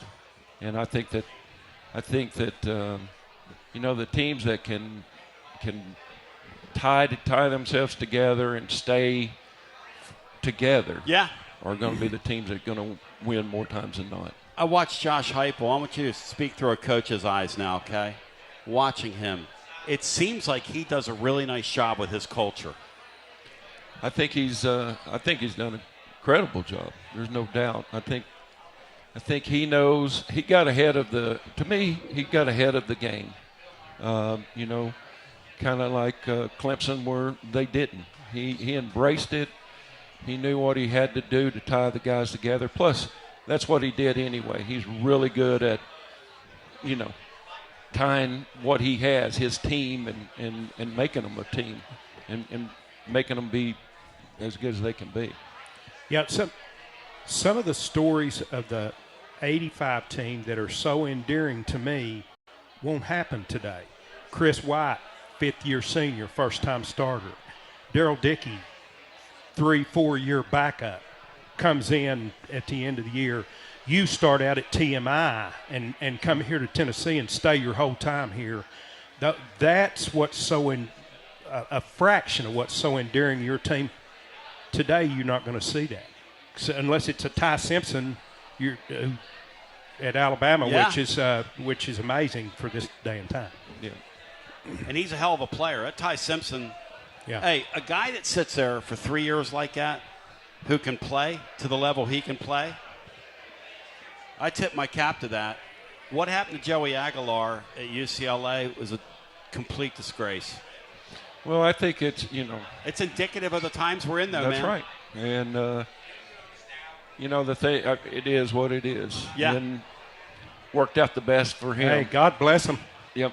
And, I think Did you know this was going to happen? Did you think he'd play to this level? I did. Just because, like, when he was at App State, he was amazing. His first year, he's really, really good. Second year, they couldn't protect him. Right. The offensive line couldn't protect him. Right. So everybody wanted to, he's not this, he's not that. Right. But when you put it all together and you see what he can do, I knew he was going to be good. Well, Matt Dixon, who's sitting behind me here, he went back and deep dived all his games. He said, Tony, the guy woke up in the morning down 14-0, the team they played on last year. And when you're playing quarterback and you've got to make plays, you're in your mind, you're going to try and do too much. Exactly. And it's a shame they couldn't get home with that Georgia game, man. No, it's. What do you do when you're coaching over there and you see that ball go up and it's? I mean, how hard is that on everybody? Well, it's tough. I go back to when App State came down here and played. Oh, we played Tennessee. That ball was laying on the ground. You had it there. We had that, and the kicker missed a field goal. We go to Penn State. Yeah. Kicker missed a field goal. Yeah. It's the game. It is a game. It's at that moment is the hardest thing there is. It's kind of like that kid last night from the Phillies not being able to fill that baseball. Yeah. It just, and things happen. The thing I love about this Aguilar guy and his story, though, and I don't know if you've had a chance to talk to him, Dale, but you can tell that he respects and appreciates this opportunity so much in an era where so many of these guys don't respect the shot they're getting. Well, that's because where he came from. He came the hard way. That's the difference. That's kind of the 85 team. Yes. We all came from the hard way. Yes. Nothing was easy. Nothing's been easy for him. And then you get other guys that have it, they just have the opportunity to walk in and be the starter and don't have to pay the price. And it catches up with you. one of the conversations we have on the show, I want your opinion on this because there are a lot of guys that play in that group of 5, even 1AA football, that can really play. You and I talked about that when you were at App State. There are a lot of them, and I mean a lot of them. But these coaches love chasing these shiny objects, these 5-star quarterbacks. I got to pay you $2 million versus going and getting somebody can play at that level already. And I'm sure it's a debate they all have. Dale, there are a bunch of guys out there whose names we've never known that could have been on that stage with Aguilar. True or false? There's no question. I mean, I go back and, when I'm at App State, I've coached quite a few guys. Just went and played in the NFL. And we were fortunate that we never looked at 3-star, 2-star, whatever. We went and got football players. And a lot of football players, I've had guys that had played for me that went on and played in the NFL that never got recruited but by App State. Yeah. They only had scholarship opportunity. It just goes to show you. You never know. No. You never know what you got till the kid gets there and you what's in his heart. What would you do, Dale? Would you chase those 5-star guys around? Or would you go find somebody that could play at that level already? What would be your... Well, I think it's a mixture. I think you got to go look for them, but if they don't fit your program or they're not interested, then I'm going to find somebody that can play the game. And a team that's kind of like this team he's got right now, Tennessee has right now. I mean, they're playing good together. Really good together. And, I was wondering about where the offensive line was going to be this year. Man, have they surprised me. Oh, yeah. There's the receivers. They really surprised me. So, it all ties together and just building something, building togetherness. You think recruiting the way that you had to at Appalachian State helped you in going out and recognizing someone that may be a lot better than anyone's giving them credit for at that age, or was that something you already knew? Well, that's something that we build our program on. Yep. We built our program on. We had a lot of walk-ons. We had guys that, like I said, that nobody else wanted.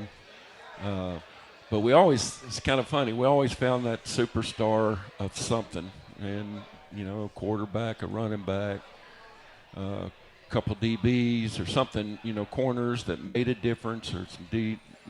And I think that's how you tie it all together. Dale, I thank you, man. I really appreciate you coming out here and visiting with us. And, God, man, it's so great. What's going on in your life right now? Tell us a little bit. Well, live in Boone, North Carolina, in the mountains, and just relaxing. And we have some property up there that we're taking care of. Nice. And just whereabouts, man? That sounds good. I'm going to bring my mandolin, come up there and sit on the mountainside and come hang out with you. It's absolutely gorgeous. You should come up. It's a beautiful place. I made that drive. It's the first time since I was a kid down the Carolina mountains, coming back from Cherokee to where I live in Lenore City. I forgot how beautiful it was. Hey, after spending 5 minutes with him, okay, do you think he won? Did he win or lose money sports gambling, Dale? After spending a few minutes with this clown, what do you think? Well, you told me. Betting on the you football told me he lost. No, he told you he lost. Look at him. He told you he lost. Hey, everybody, let's do It's Great to Be a Tennessee Vol for my man Dale Jones, who's unbelievable. And the 85 team. Thank you. Look at that guy. Look at that guy's got a Sugar Bowl 86 shirt. How great is that, dude? That's awesome. All right, here we go, y'all. 1, 2, 3. I said it's. Ha ha. He. Yoshi, ha. Yoshi. And Dale, since this is an intercoastal love affair, today we've got some cigars here. Now, I promised a couple guys down front a couple of these. But what I'm going to do here is, here you go, guys. Dale, I want you to take these because I thought we were going to get some 85 folks out here today. Take these to those guys and celebrate tonight. These are from Mike in Portland, who sent them with his regards.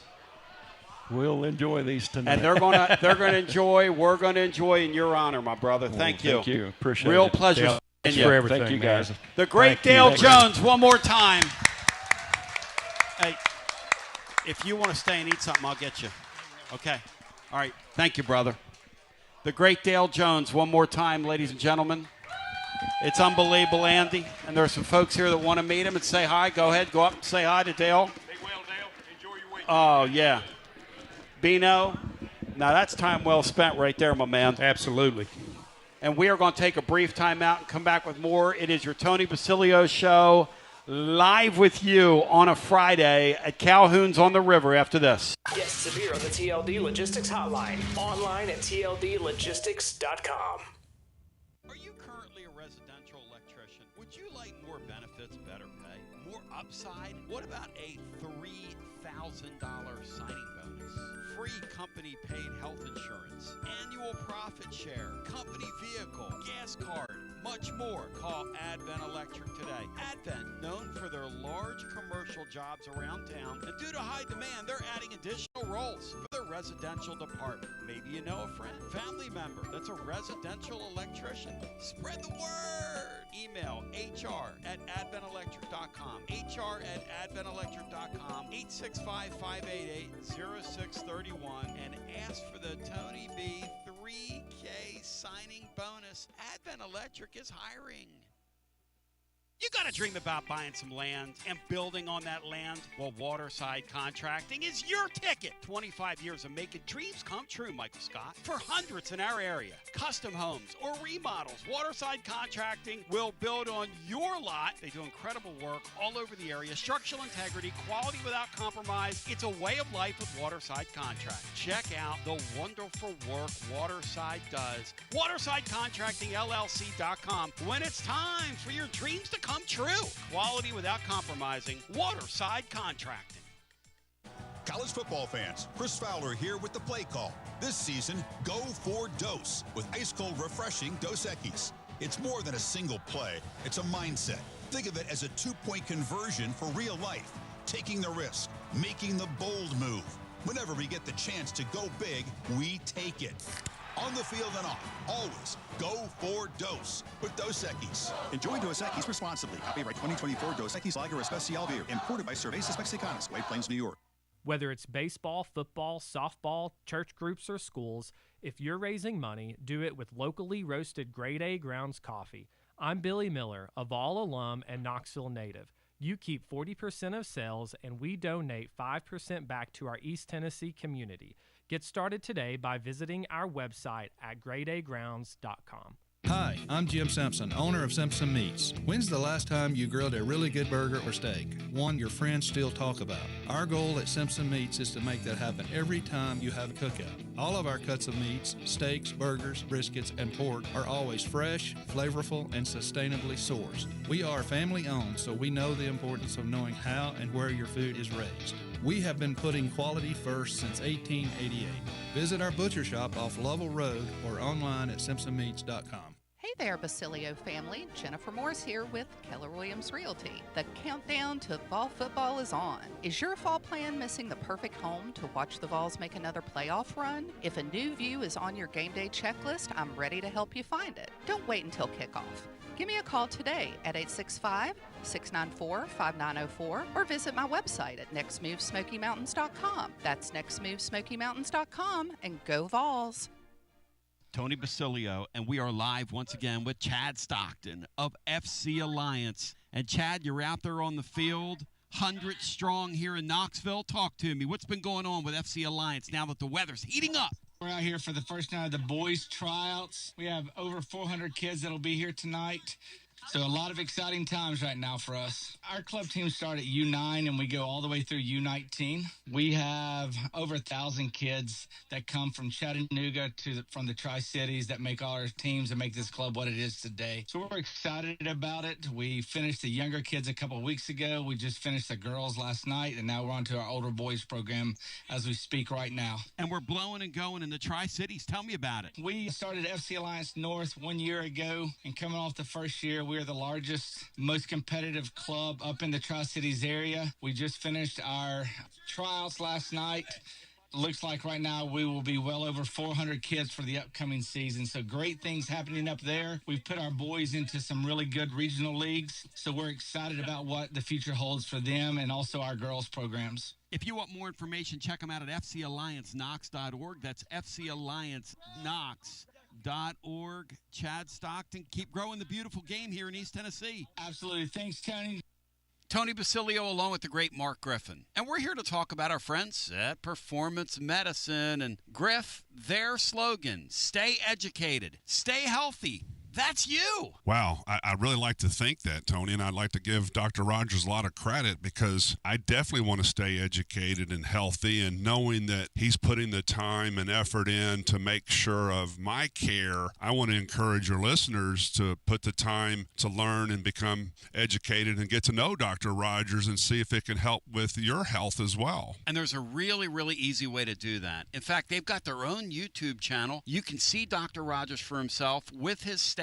It's called The Performance Medicine Show over at the Performance Medicine channel over on YouTube. Also, more information at performancemedicine.net. To our friends in North Knoxville, a brand new location over in Fountain City, now accepting patients. So many ways to reach Dr. Rogers. And like they say, stay educated, stay healthy. Performance Medicine, online, performancemedicine.net. Located in Knoxville's historic Old City, Barley's offers great food, live music, the best draft beer selection in town, and now your new favorite place to watch sports. Their indoor projector is perfect for any weather, and they've revamped their upstairs area with more TVs to take in all of the action. Their menu features hand-battered chicken tenders, juicy burgers, fresh salads, and the tastiest pizza in Knoxville. You can enjoy their happy hour drink specials daily from open until 6 p.m. Barley's Tap Room and Pizzeria. When it's past high noon, it's time for a vodka soda made with a vodka you've actually heard of. I'm talking White Claw vodka soda made with White Claw premium vodka. JB Smooth only drinks vodka soda made with the world's smoothest vodka. And you can too. Pick you up a bottle of the Triple Wave filtered vodka that's been distilled 5 times. White Claw premium vodka comes in 4 flavors: black cherry, mango, pineapple, and just vodka. You haven't had vodka like this. No one has. White Claw Premium Vodka. Please drink responsibly.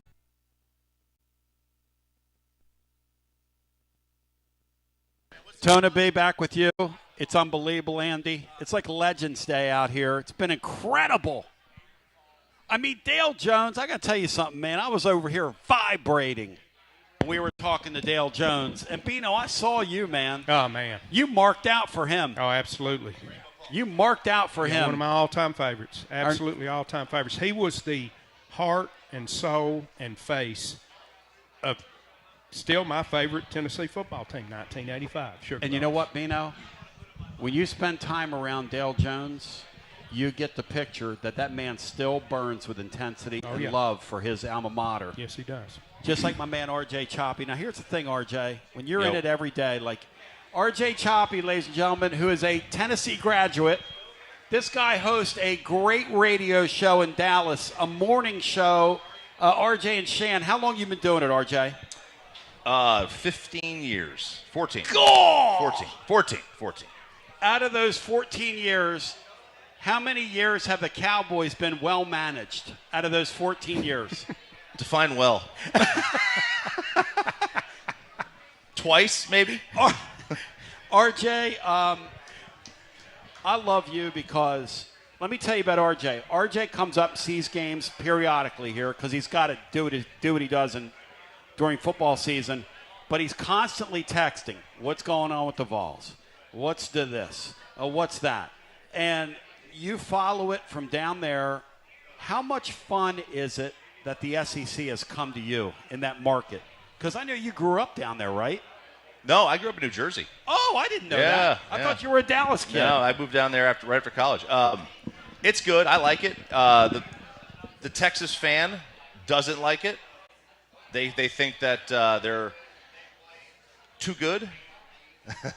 Yeah. You know, they don't want to hear it. They don't want to hear it. Yeah, they'll come around. They'll come around. But I love that we get to talk about it now. I mean, when I first got there doing the radio, it was all Big 12. And, you know, that's fun. It was fun. Yeah. Right? Every game was 55-49, but it wasn't the same. How much does it gall those Texas fans that A&M's having success right now, and this whole Arch Manning thing? I mean, what do you make of this?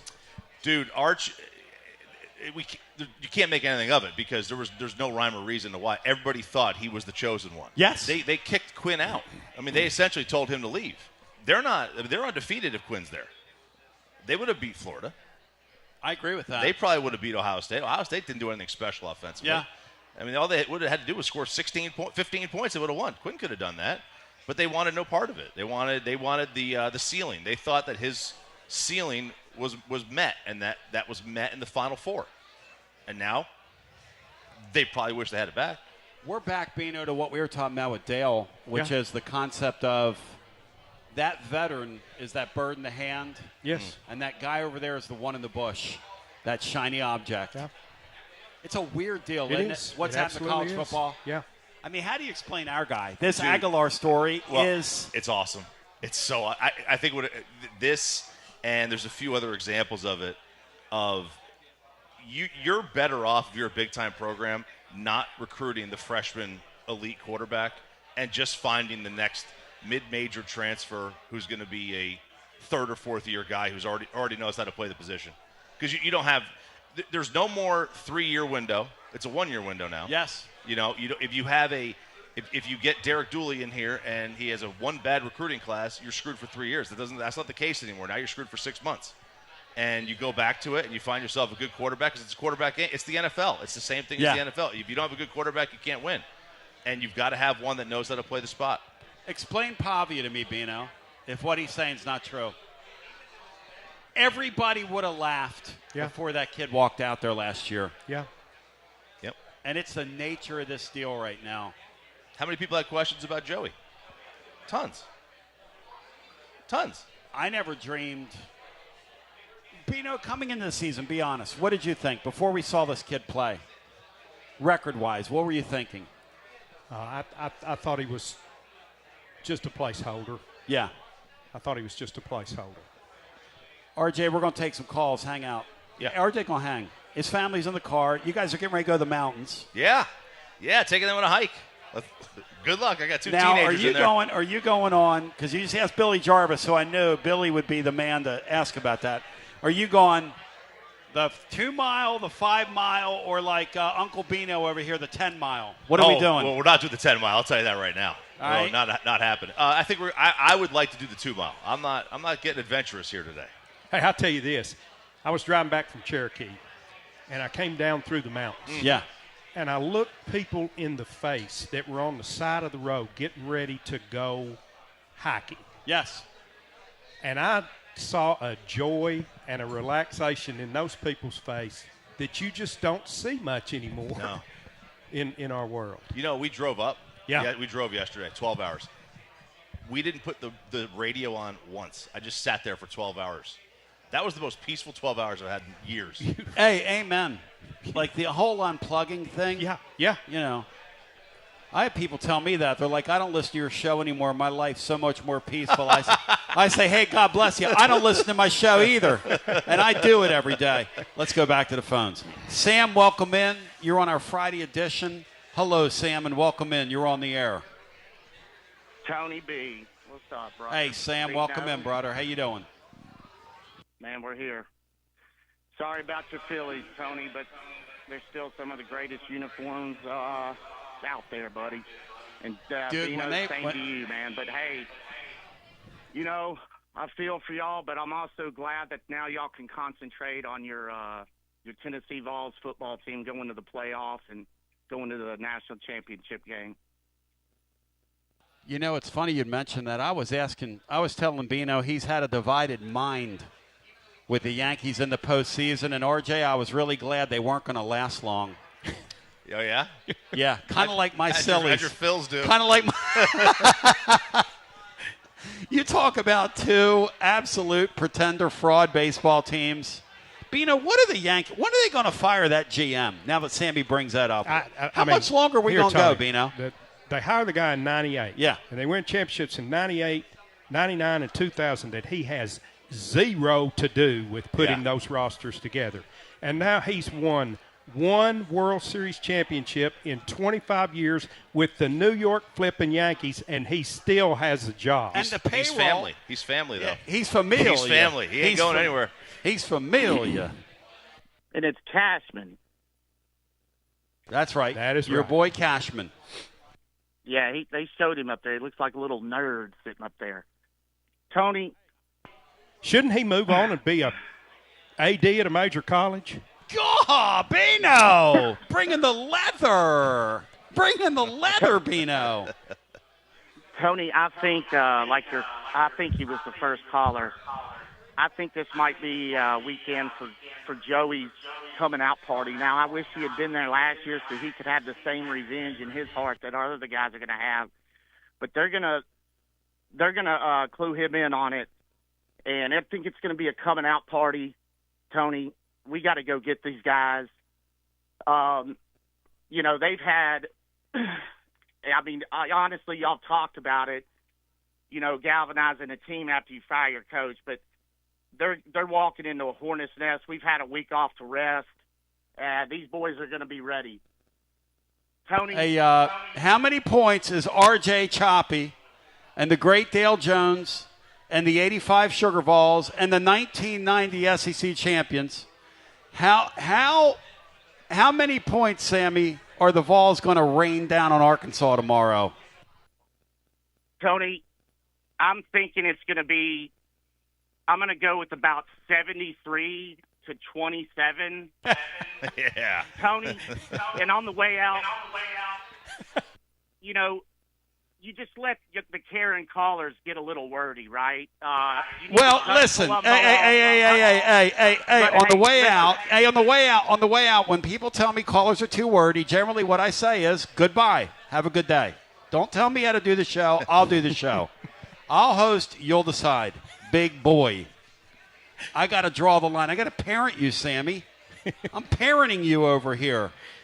Hey, RJ, go get with your family, man. I love you. Man, I thanks love for you having me so on. much, brother. Great to see you. You have no idea, man, how proud I am of you. Oh, thank you, man. I Great to appreciate meet that. you, RJ. You too. The kid came here to play golf, Bino. The kid came here to play golf. RJ, as good Great as to our have you golf back. program is now, could you? Not even. Would they recruit? Not even. No. They wouldn't even. No.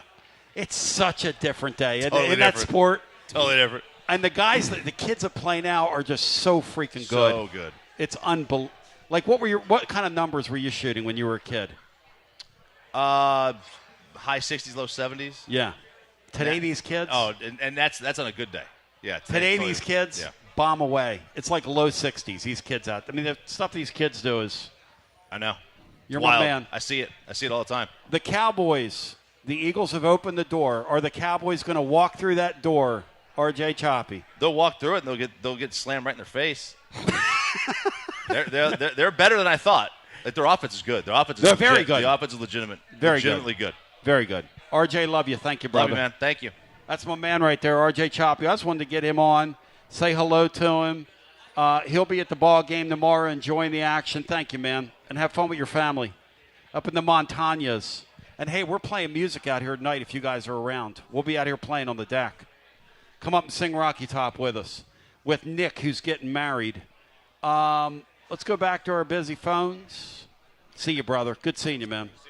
We'll get our next call in. Let's bring W or Lynn in the mix and in the hunt with us. W or Lynn, welcome in. How my friends compatriots doing today? Hey, W or Lynn, welcome in. Great to hear Dale Jones. I'd like to welcome all the champions, especially the 1985 Sugar Vols back home. And I just wish since it's the 40th anniversary of the Sugar Bowls, they'd have had a standalone game just for them, and it should have been the Oklahoma game because we gave Oklahoma the national title in '85 by beating Miami, and we could celebrate Coach Majors with a pillar and a statue and 3 SEC championships and 3 New Year's Day bowl wins. But maybe we can do something for Oklahoma. What do you guys think?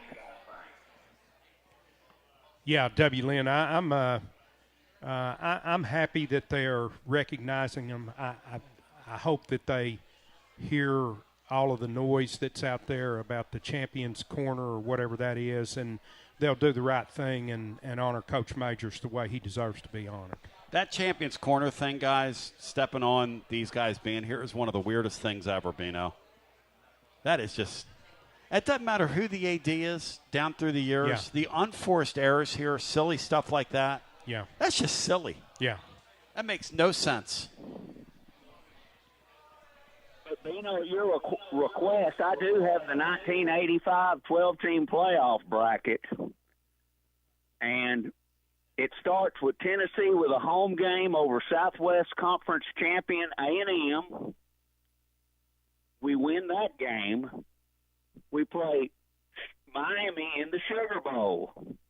We win that game. We play Oklahoma in the Cotton Bowl. We win that game. We play Michigan in the Orange Bowl, and we are national champs at 13-0-2 because I am counting the Florida game as a forfeit. We've already won one of those games, so just put us in that third round. And I believe that team with Dale Jones, Mark Hovanek, many others, I believe they could have gone through that gauntlet of teams and won. Yes, I think that team was destined to win. W. Lynn, you're the man. Dale Jones, are you seeing Mark tonight? Give him my regards if you do. W. Lynn, thank you. If you see Mark, give him my regards. The great Mark Hovanek. He'll be in the house. W. Lynn introduced me to him several years ago. Mark's a good man. So many great guys off that team, Bino. So many great stories.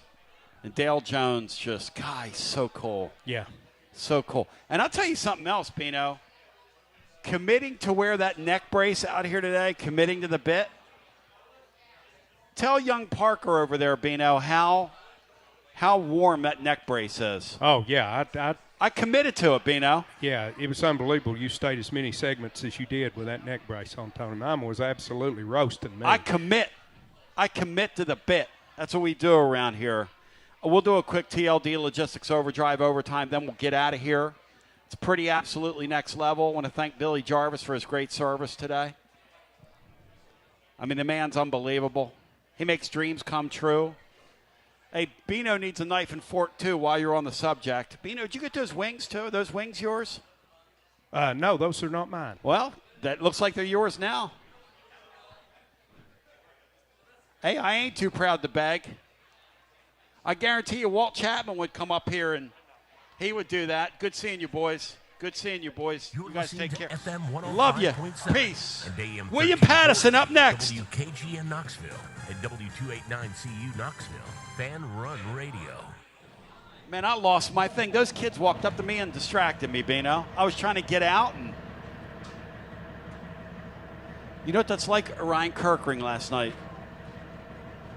Except nobody cares that I did that, and everybody cares that he did what he did. Logistics Overdrive Overtime, presented by TLD Logistics.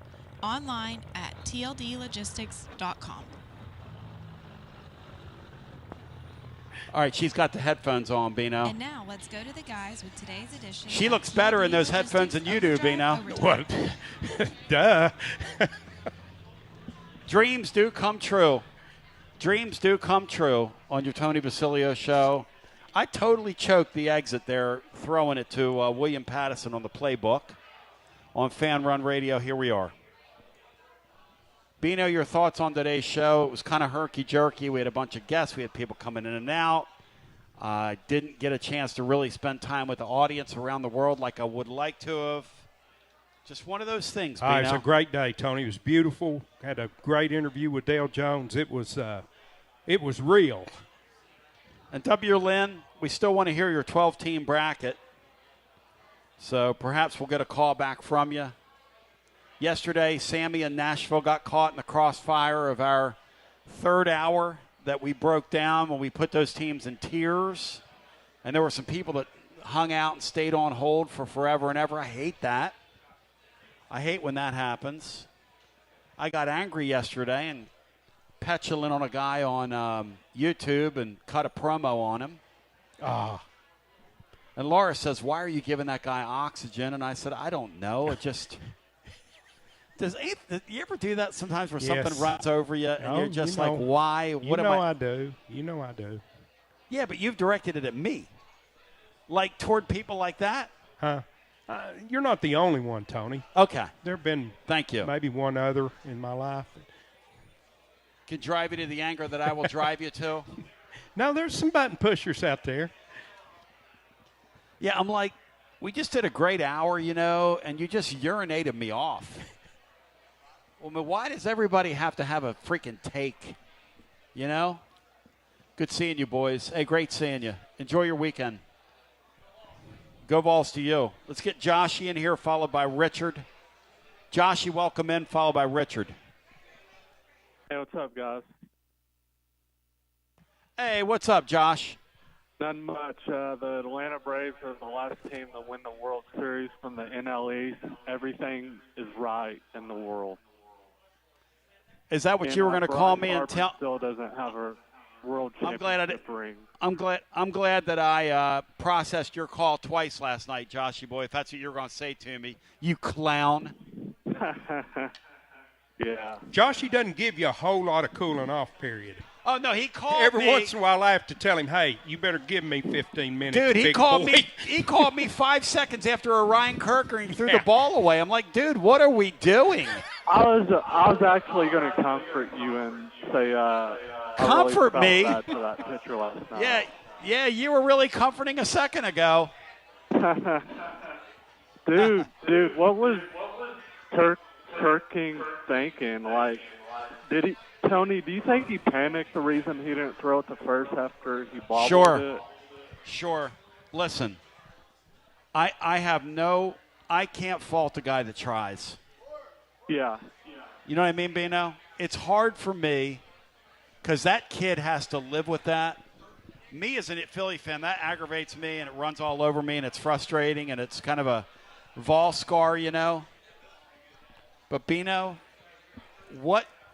that kid 30 years from now will be asleep and he'll have a dream about that. No, that's a scar that doesn't go away. It just won't go away. And that's bad, man. Yeah, I feel bad for him. Oh, yeah. Tony, what do you guys think about Hobbs coming back tomorrow? Do you think he'll give a big lift up to Tennessee's defensive line? I know he's a rotation piece, but what do you think about Hobbs coming back? I think it's big that we're beginning to get some interior line depth back, Joshy. I'm sure they'll kind of ease him back into the rotation, but every piece we get back should help us defensively. Yeah. So, can we all agree that tomorrow it would be better for Bama to beat Missouri? Because I feel like if Bama is coming off a loss against Missouri, I just don't see them losing 2 straight times to us when we play them next week. But we got to take care of business first tomorrow, though. I just wanted to get your all's take on that. Yeah. I always have trouble, Joshy, deciding whether it's better for a team to kind of be on a down or whether it's better for them not to have any extra incentive that a loss brings. I think from an Alabama standpoint, we would probably be better off if they took care of business down there against Missouri than if they did not. But I don't know. Yeah. Bino, what do you think the big key is going to be tomorrow for Tennessee against Arkansas? What's the key? Offensive-wise? I think the biggest thing, Josh, is we've got to quit turning the ball over. If we don't give away possessions, they're not going to score enough to beat us. I know they've got a good offensive football team, but if we don't give away possessions, I don't think they can score with us. Yeah. If the Vols play cleanly tomorrow, they'll cover that spread. Because I think easily. we will take the ball away. That's our defense. Yeah. I actually like this defense better than their numbers suggest I should, and the reason I do is because they take the ball away at critical times. Brian came up with a nutty number, which is Tennessee and Arkansas are only 4 points difference in scoring defense. Yeah. That's a nutty. Yeah, it is. Nutty number. Nutty number.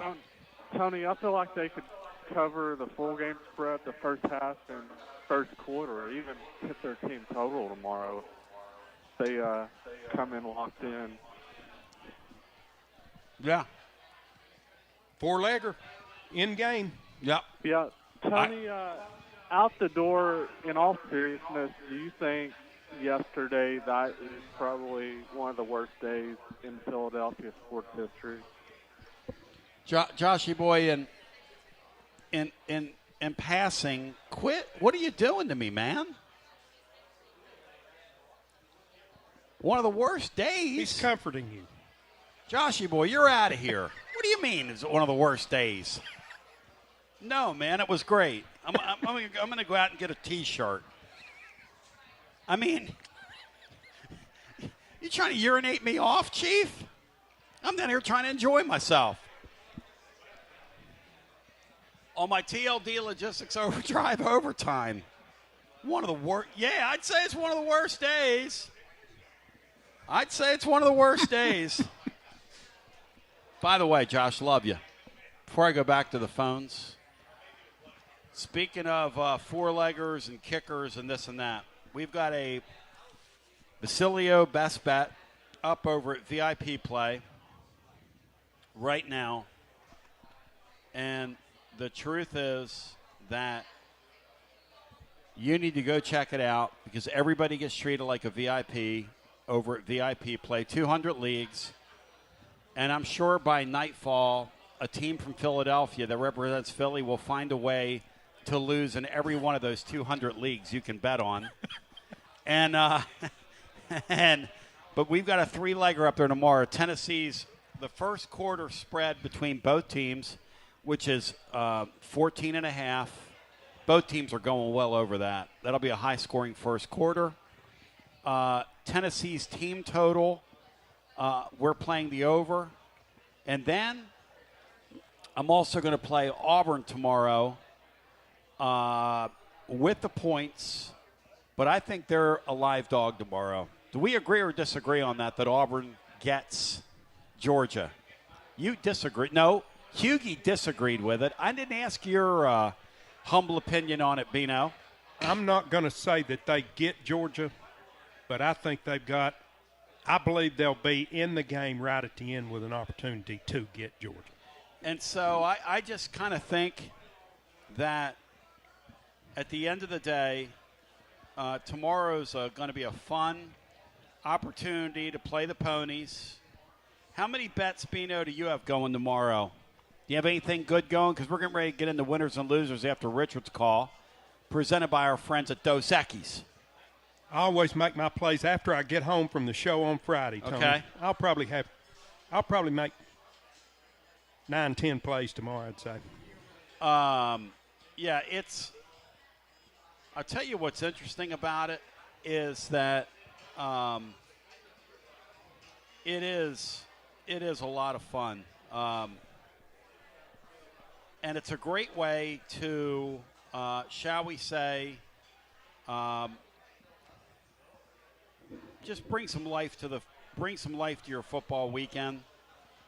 So, I really like VIP Play, by the way. Yes. Swapped over to it at the first of this year. Support you, support Will. Thank you. And I really like it. VIP Play, you got to be 21 and over to place a bet, and in the state of Tennessee. 800-889-9789. And let's go back to the phones and get Richard in here, who's up next with us. Richard, welcome in. Well, hello, Tony. Bino. Hey, Richard, welcome in, my man. Beautiful day up there on the Tennessee River for y'all at Calhoun. Yes, sir, it is.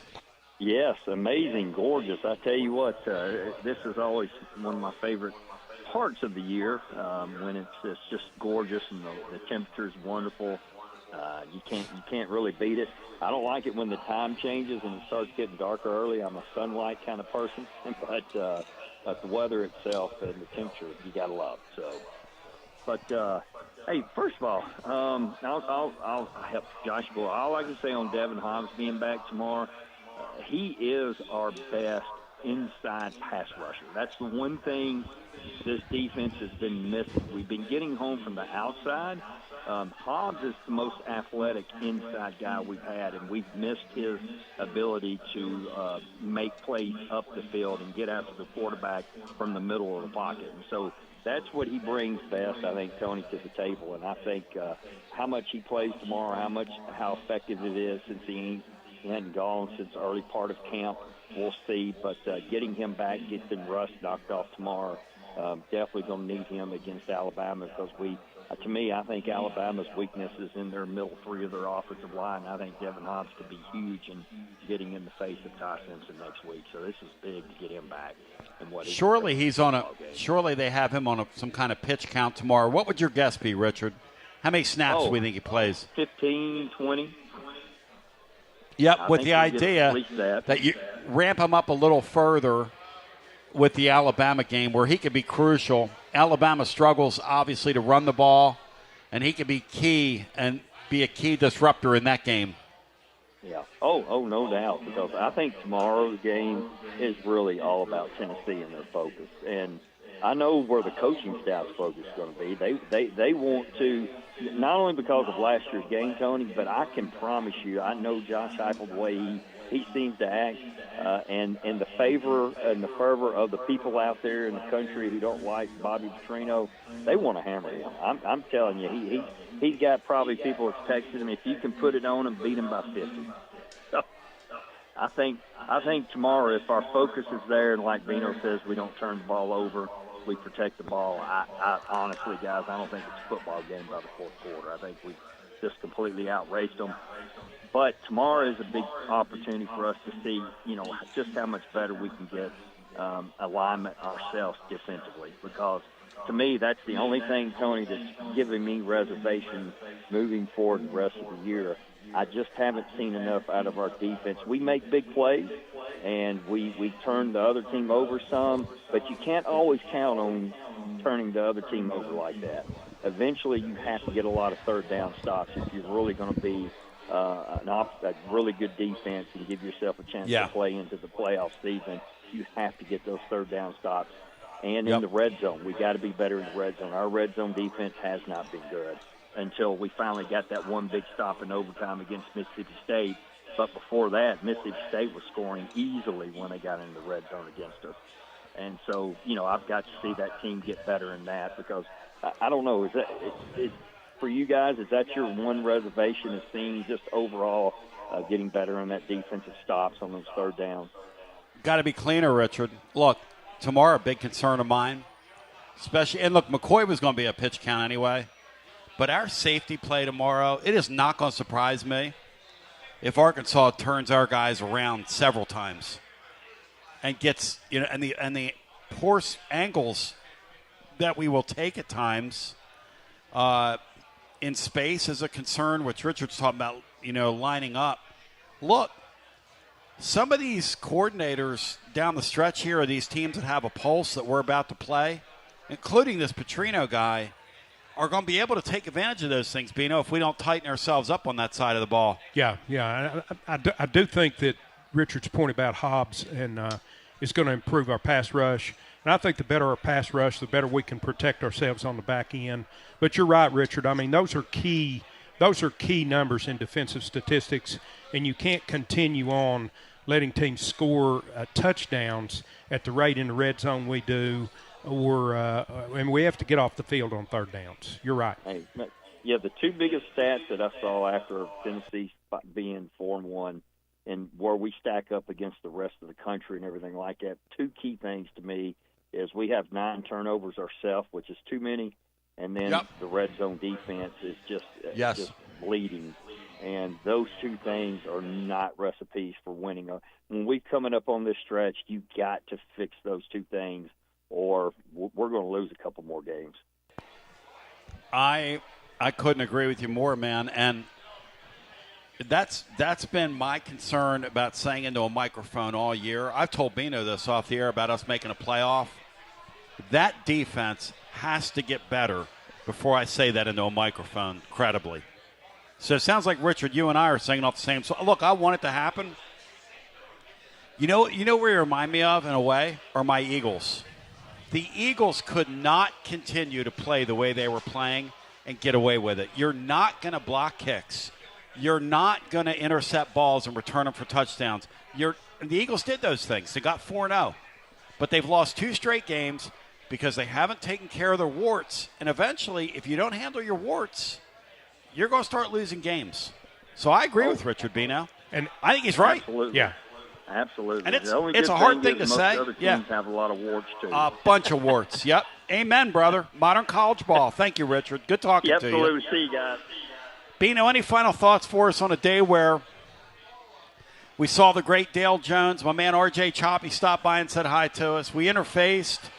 W. Lynn had us winning the 1985 national championship after playing it out. Just a beautiful, beautiful day. Saw several hundred people here at Calhoun's on the River, the Taste of Tennessee, where if you're coming to the game, you owe it to yourself to stop off down here and see the scenery and enjoy the Taste of Tennessee here at Calhoun's on the River. It has been just a phenomenal day to be with you. We'll be out here playing music live tonight beginning at 6:30 to 9:30. And then, Bino, my band's playing a tailgate tomorrow with Marcos Garza downtown from like 1 o'clock till kickoff. What time's the game kick off? 4:15. Yeah, so we'll be on till 4:15 tomorrow. And I don't know what's going to be left of me, Bino, when the time comes. It's quite a stretch, after Tony. tomorrow night. You're just the man to do it, though. Interesting. It's been fantastic from start to finish, Tony. Thanks for letting me be a part of it. Bino, I love you like a brother. TGMD in the house. It's been a lot of fun, Bean. Yeah, absolutely. Hey, go eat your salad. What are we eating today? Grilled chicken salad? What do you got on it? That black and grilled chicken was off the hook. I've already eaten all of it. What? Now I got left salad. Grab those chicken wings. Hey, Matt, are those your chicken wings? Said they were from Brooke, and we haven't seen Brooke. For Brooke? Oh, bring them over here, Bean. I'm going to try one. They've only been sitting there for 2 hours. I ain't too proud to beg. Oh, they're tenders. Get me one of those, man. Oh, get me one of those. Oh, my God, that's good. That's good. TLD Logistics Overdrive Overtime. That's pretty good, Bino. Not bad. I ain't going to lie to you. I guarantee you Sir Walter Chapman would eat him if you put those in front of him. Those golfers will mooch anything off your table. You a golfer? No, but I should have been. Love you. Appreciate you. Winners and losers presented by our friends at Dos Equis on the way next. Shout out to my friends at TLD Logistics, online at tldlogistics.com. We love you. We appreciate you. GBO, enjoy the game. Enjoy the games tomorrow. Come see us tonight. We will be down here playing live. And thank you to my friends at Calhoun's on the River. You are the Taste of Tennessee. GBO, we'll talk to you tomorrow on Garza Law 5th Quarter Fan Reaction. Peace. Ladies and gentlemen, boys and girls, children of all ages, Basilio Network proudly brings to you, presented by our friends at Dos Equis / VIP Play. Say it loud, say it proud. It's week 7. Is it week 7 already? It is week 7 already. And ladies and gentlemen, moving right to left across your device, from the top. That's Nashville Lee. You can't see him, but I can, and that's the important thing. Also, superstar of note, Will Heflin's in the house today. Kyle sends his regards. We've got C in the house. We've got Lee in the house. We've got Brian Hartman in the house.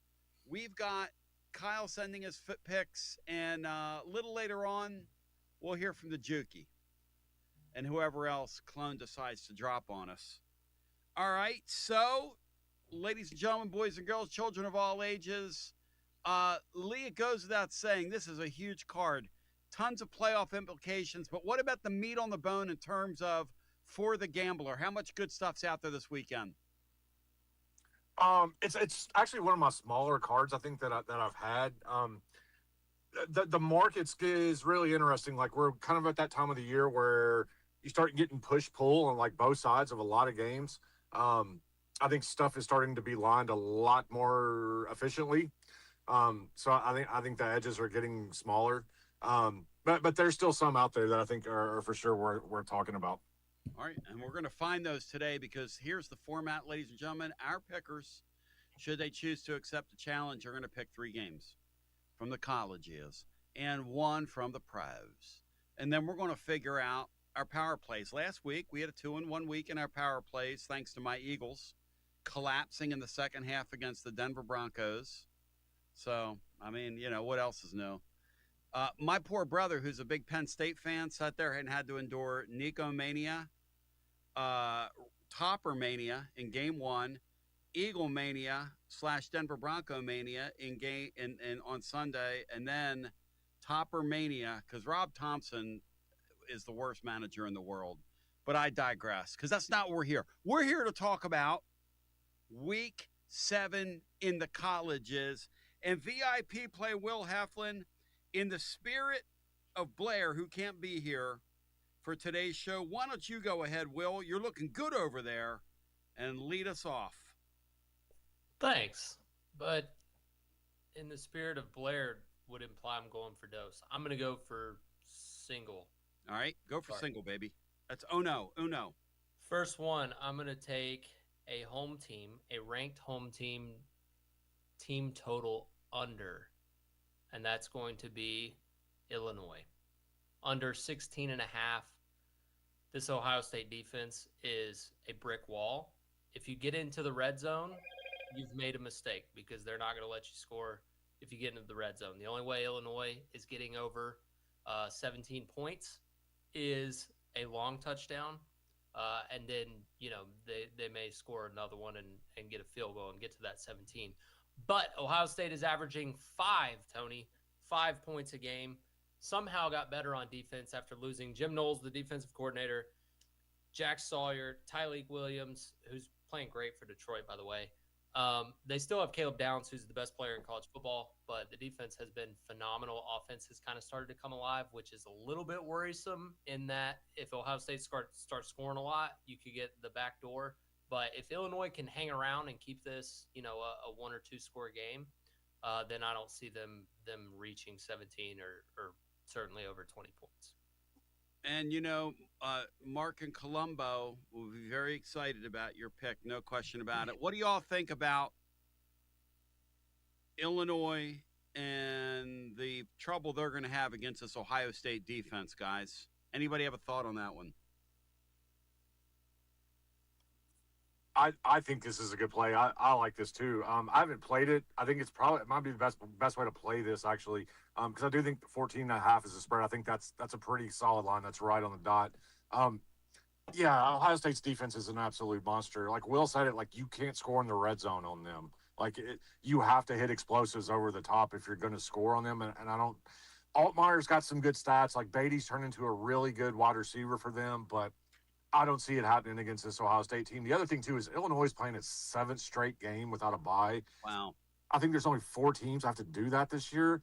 I could see the second half just Illinois kind of wilting here and Ohio State just kind of strangling them out. I think this is probably a good way to play this is the Illinois team total under. All right, let's move along. Since you're on the mic, Lee, why don't you go ahead and go next? So Will likes under 16.5 for Illinois versus Ohio State, 7th week in a row without a break. I don't think that's a defense you want to see when you're running on fumes. Go ahead, Lee. Yeah, so I think I had a few losers last week. One of the ones that we won was the Air Force over. We're going to go right back to this. Air Force is playing at UNLV. We're going to go over 64.5. 64.5 is a lot, but it shouldn't be an issue with these two defenses. Both of these teams are straight up over teams. You saw, if anybody paid attention last week to Air Force, yeah, I mean, Liam Zerka is a great quarterback. This guy's going to score, but they just can't stop anybody. Like UNLV is going to score at will on them. So it's being played inside in a dome in Las Vegas, like no weather, no wind. Yeah, I think there's going to be a ton of explosives in this game. Like both of these teams are top 25 in explosiveness. So yeah, you just go over 64.5. Keep playing these Air Force overs. Yeah, they're dreadful on defense and very good on offense. You know, it's kind of a pretty good mix. And 64.5 sounds like a high total for an Air Force. You know, if Air Force passed, but we've seen that UNLV defense, guys. They are absolutely wretched.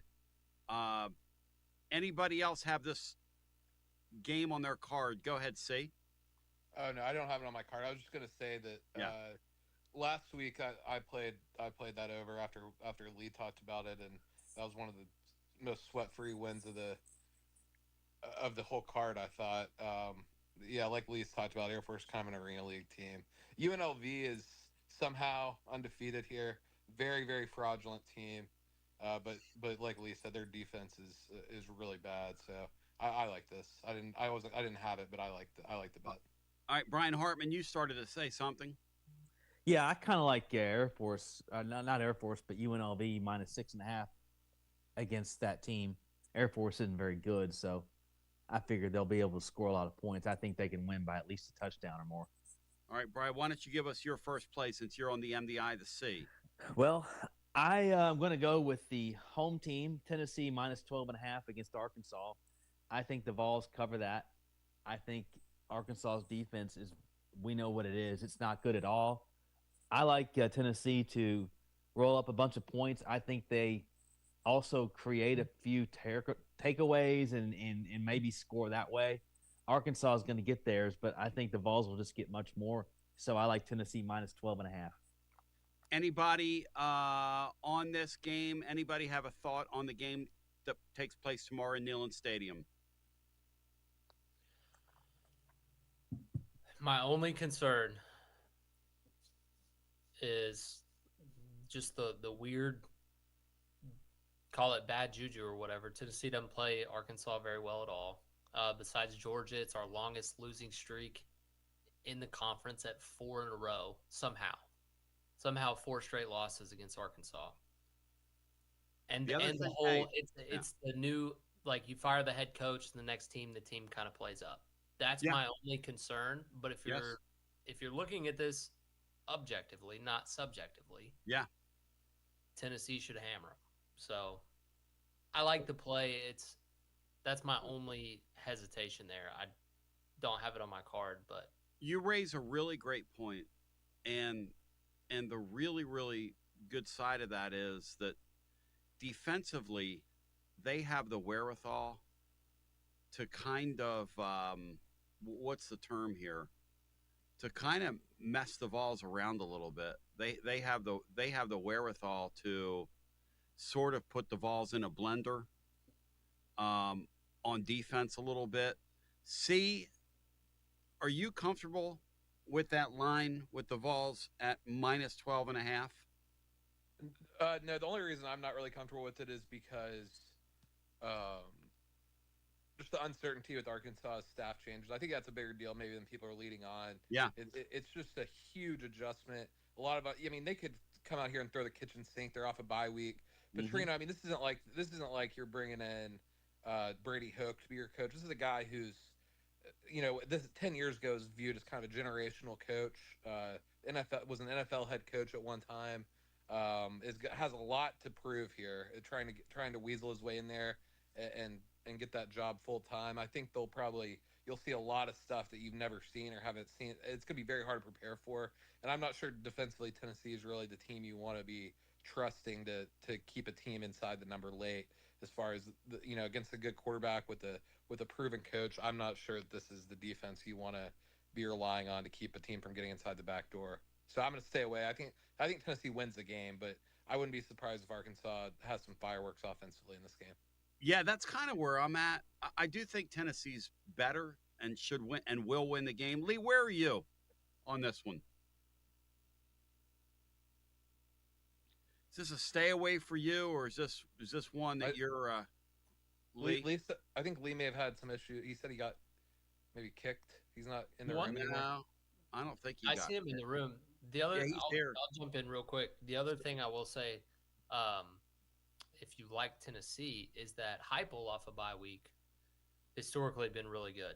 So they're going to have a really good script to open the game. Yes. If they execute that, they could jump out on them. And then, like C was saying, if they throw the kitchen sink and it kind of turns sideways on them, then Tennessee could get some funky turnovers if Arkansas does something weird. There's a lot of unknowns headed into this one, but this is kind of one of those situations where we're so close to it that we can oftentimes overthink it. Whereas if somebody's on the outside looking in, they're gonna be like, wow, I don't see Arkansas stopping Tennessee, hardly at all. So it is kind of fishy how the numbers move down a little bit. Well, one thing I saw something today that I was surprised by. Arkansas's defense, as bad as it is, has only given up 5 more points on the season than Tennessee has. That's something to think about. Yeah, I mean, Tennessee's defense grades out pretty poorly. Some of that's context, though. It's a little different giving up points when you're up versus. I think a lot of it's who they play too. No doubt. Neither team's played a great schedule, but Tennessee obviously has played Georgia. They played Notre Dame, but outside of that, I mean, they played our Ole Miss, who's obviously very good. I don't think either of these defenses are very strong, though, to be honest. And so, I'm to the point now where I'm looking at this thing. Lee, do you have a play in the Tennessee game, or are you staying away from it? Okay, I hope you guys can hear me. So I'm staying away from it. My worry is the fact that Arkansas is coming off of a bye, and just all the changes that they have. I think there's a good chance Tennessee doesn't see anything that they've seen on film already, that everything that gets thrown at them is brand new. Like, they got rid of their entire defensive staff. I know that defense is not good. I don't think it's going to be like great or anything, but they could throw a lot of stuff at Tennessee that Aguilar hasn't seen. I could see it taking a little bit maybe for Tennessee to make some adjustments before they get it going. Just depending, I don't know. I just think there's a ton of variance with this whole situation with Petrino taking over, them coming off of a bye week, complete new coaching staff. So I'm going to stay away from it. I couldn't get to the window with Arkansas, that's for sure, but I don't want to go over these extremely high totals that are out there, and I don't really want to lay the double digits either. So, all right, let's move along here. Will, Lee, and Bry have all given a play. See, that means you must be, my friend, on the mic here on Winners and Losers, presented by our friends at Dos Equis. And see, why don't we do the, what do we call that thing? The snake, and you go for Dos. Go for Dos. Like we're in a fantasy draft here. You All do right. the snake and give me 2 at once. All right, I'm gonna go with 2 Big Ten games here. I'm gonna go with this. Kind of goes with the same thing we've talked about. I mean, the college football is becoming more and more like the NFL. We've talked about it. Kind of, you're buying and selling teams, and the ultimate sell team this week is a team that we've bet on before, but maybe arguably the worst defense in Power 5 still. Nico and UCLA. We're going against them. This is an awful, awful team, despite what we saw against Penn State. Michigan State -8.5 is the number here. This is a perfect spot in every way for Michigan State. UCLA is playing 9 a.m. game, West Coast time, coming off the biggest win in 30 years for them. They're an atrocious football team, UCLA is, despite what happened in the Penn State game. They really don't do anything well. Nico doesn't throw the ball well. Michigan State, their issues when they're going up against pressure, they struggle sometimes when they're facing a team that can get to the quarterback. You know who's last in all of Power 5 at success rate defensively? UCLA. They're an awful defense. And even Penn State last week, I think we talked about on the Daily Show, once they kind of settled in, they were getting no resistance from UCLA. I know they somehow didn't score with the short field late to tie the game there last week, or what? Yeah, it would have been to tie the game. But other than that, once they kind of got out of the malaise that seemed to be affecting them for the first 25 minutes, they went right up and down on this team. I don't think UCLA has much of anything in this game. I could see this being, even though Michigan State obviously is not a juggernaut offensively, I could see this being a pretty big blowout. This is a bad spot for UCLA. And I don't think really much of what we saw last week was real. I know we talked about the new coach and the bounce they get, but they're not going to have any of this. This is a sleepy spot across the country. This is going to be a hammer job, I think. Yeah, the new car shine is going to wear off. Okay, the new car shine is absolutely going to wear off for UCLA this week, and how they handle that. Yeah.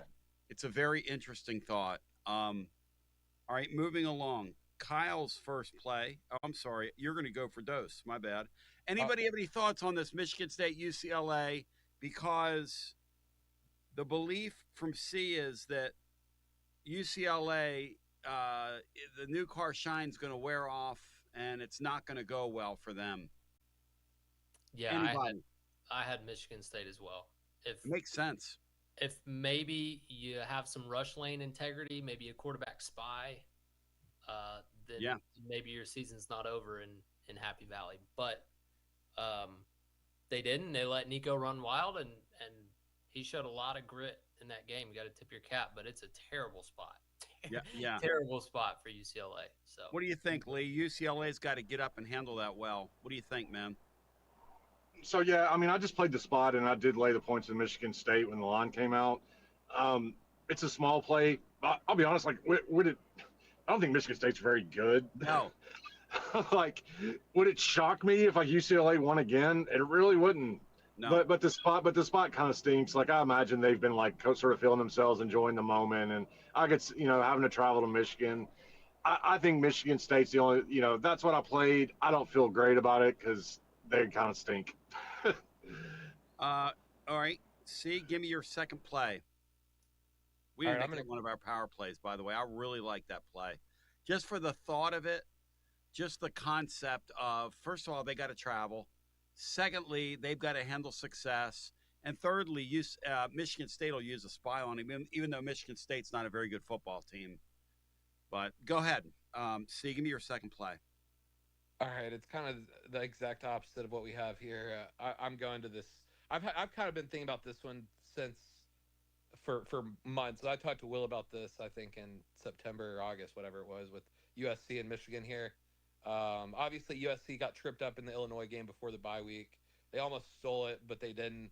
Now it's kind of a must-win for them. They get Jacoby Lane back in this game. They're coming off a bye. They should be a lot healthier here offensively.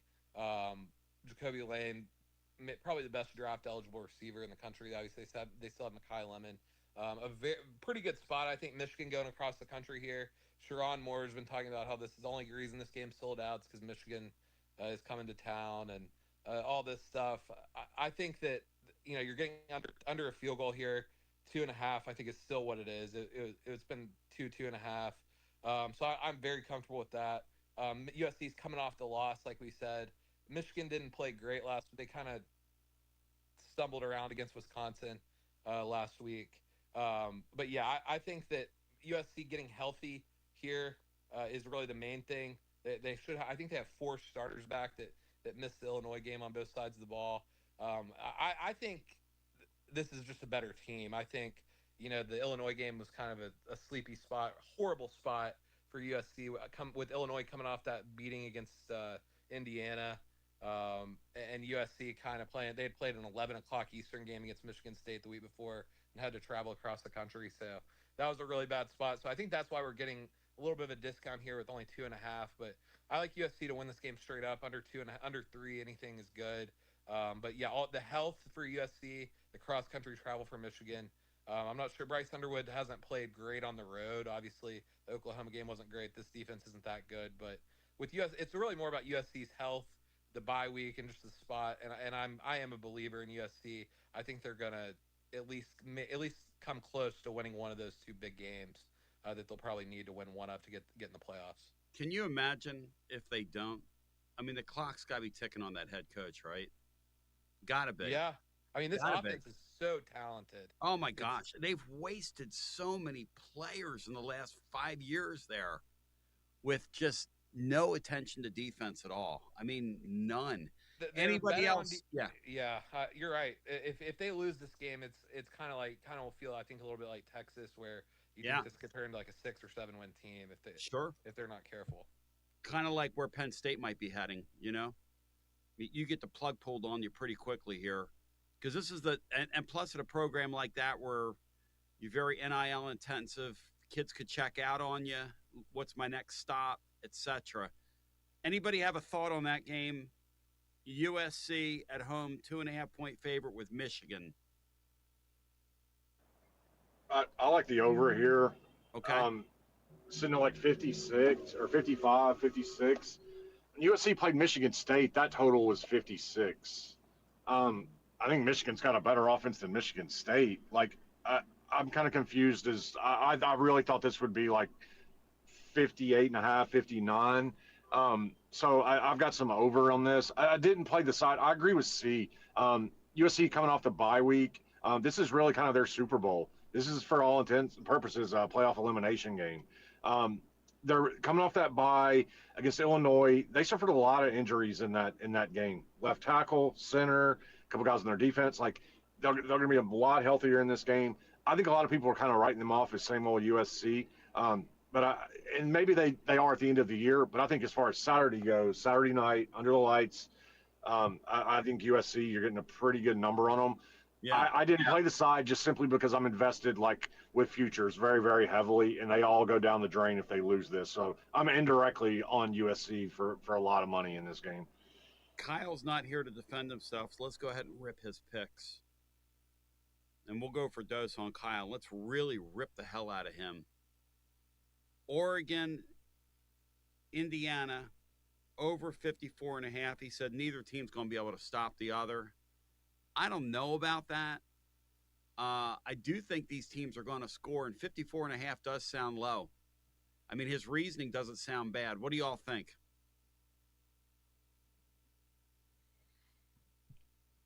All right, Kyle. Go ahead. I think Oregon's defense was pretty damn stout against Penn State. Like, I was pretty impressed with their defensive line. Like, they were in Penn State's backfield all night in that game.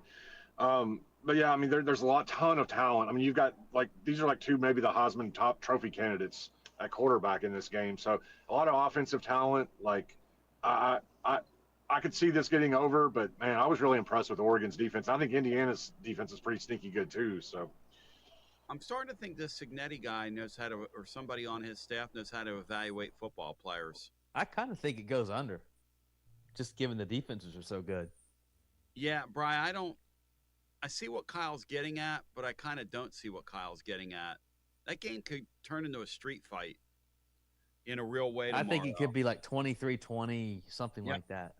Now, his next one's been something I've been on all week on the air, almost obnoxiously so, including today at Calhoun's on the river. And that's Auburn plus 3.5 versus Georgia. Kyle's terming this as Hugh's last stand. I just think it's going to be part and parcel of a wide-open SEC, and it's going to be a result of a Georgia team that's just not the timber of what they've been. And I think that not only will Auburn cover the 3.5, I think they're going to win the game outright. What do y'all think? Anybody else have this game? I like it. I like it as well, Tony. We talked about this. As it gets a little closer, I'm getting just a little bit afraid of. Maybe it's got to be just the. I think the thing that I'm getting my head on is just that Georgia. I keep thinking this is the Georgia that has all these elite defensive linemen, and they don't swallow Jackson Arnold, but they're not good up front on defense. They're not getting back in on defense. No. Jackson Arnold is an issue still, even though Georgia isn't great on offense or great on defense. I mean, you're still needing Jackson Arnold to score enough to beat Georgia, which is a little bit concerning. But I mean, I think Auburn's uber talented. They spent a lot of money in the portal. They have, obviously, everybody knows the receivers they have. Defensively, they're super good. I mean, they're super strong defensively. So yeah, I like that as well. 3.5. I like getting over a field goal. It's kind of like the NFL. We talked about this. These SEC teams, I think we talked about it on the air yesterday, Tony. These SEC teams all just sit one on top of each other. This is an NFL-like bet where you have a team that is perceived to be, worse than the other at home, getting over a field goal. It seems like, layup to some people. I think it's in talking to people on the air. It's just Georgia, Auburn. It's Kirby Smart. It's all this, but there's not a lot that really separates Georgia and Auburn, despite the fact that one team is a 2-loss team and the other's in the top 10. Hey, Lee, you betting sickos. Have we ever seen a year like this in the SEC where these teams lay so close to each other? Not that I can remember. It feels like there's always been a pretty clear distinction between most of these teams, and I don't think there is. Like, I'm not saying the SEC is like the Big 12 last year. It's a much better league, but last year, like all those teams were like, you just take all the underdogs. Like if they're catching more than 3, and at the end of the year, you're doing fine. Like I kind of feel like that's the same situation in the SEC with these teams stacked on top of each other, like you said. Like, so I'm being honest here. Go position by position. Where is Georgia significantly better than Auburn? I'll give you quarterback with Jackson Arnold. He's not very good, but I really don't think Stockton is all that great. I think he's a liability in a lot of instances out there. But I mean, position by position, I'm not sure where Georgia is really better than Auburn. So yeah, I took Auburn too. If Freeze doesn't get this done, there's a good chance he doesn't have a job on Sunday night. I think that's a very real possibility. But yeah, I took Auburn plus a 3.5. All right, let's move along. It is time for VIP Play Will to share with us here on Winners and Losers, presented by our friends at Dos Equis. VIP Play Will, I want play number 2 out of you, brother. All right. So I was just going to cop out and say, well, I had Michigan State too, like C. But I'm not going to do that. And I'm not going to say, I like USC too, even though I do. Yeah, we're agreeing too much right now. Well, here's my issue with USC is dang Lincoln Riley. Feels like a Lincoln Riley special, and that's not a good thing. Mm-hmm. A game that they need to win and should be in position to win that you don't feel like they're going to. So anyways, I'll go to the Red River Shootout. I mean, Red River Rivalry, which is what it's called now. OU's catching 1.5. Sounds like Mateer is going to try to give it a go. I don't know how. But even if it ends up being the other guy, I'm blanking on his name. Who's the backup quarterback? Hawkins. Good athlete. Yep. Good athlete. Got some playing time last year. Yep. So here's what we're going to do in this game. We know it's going to be close. 2 really good defenses.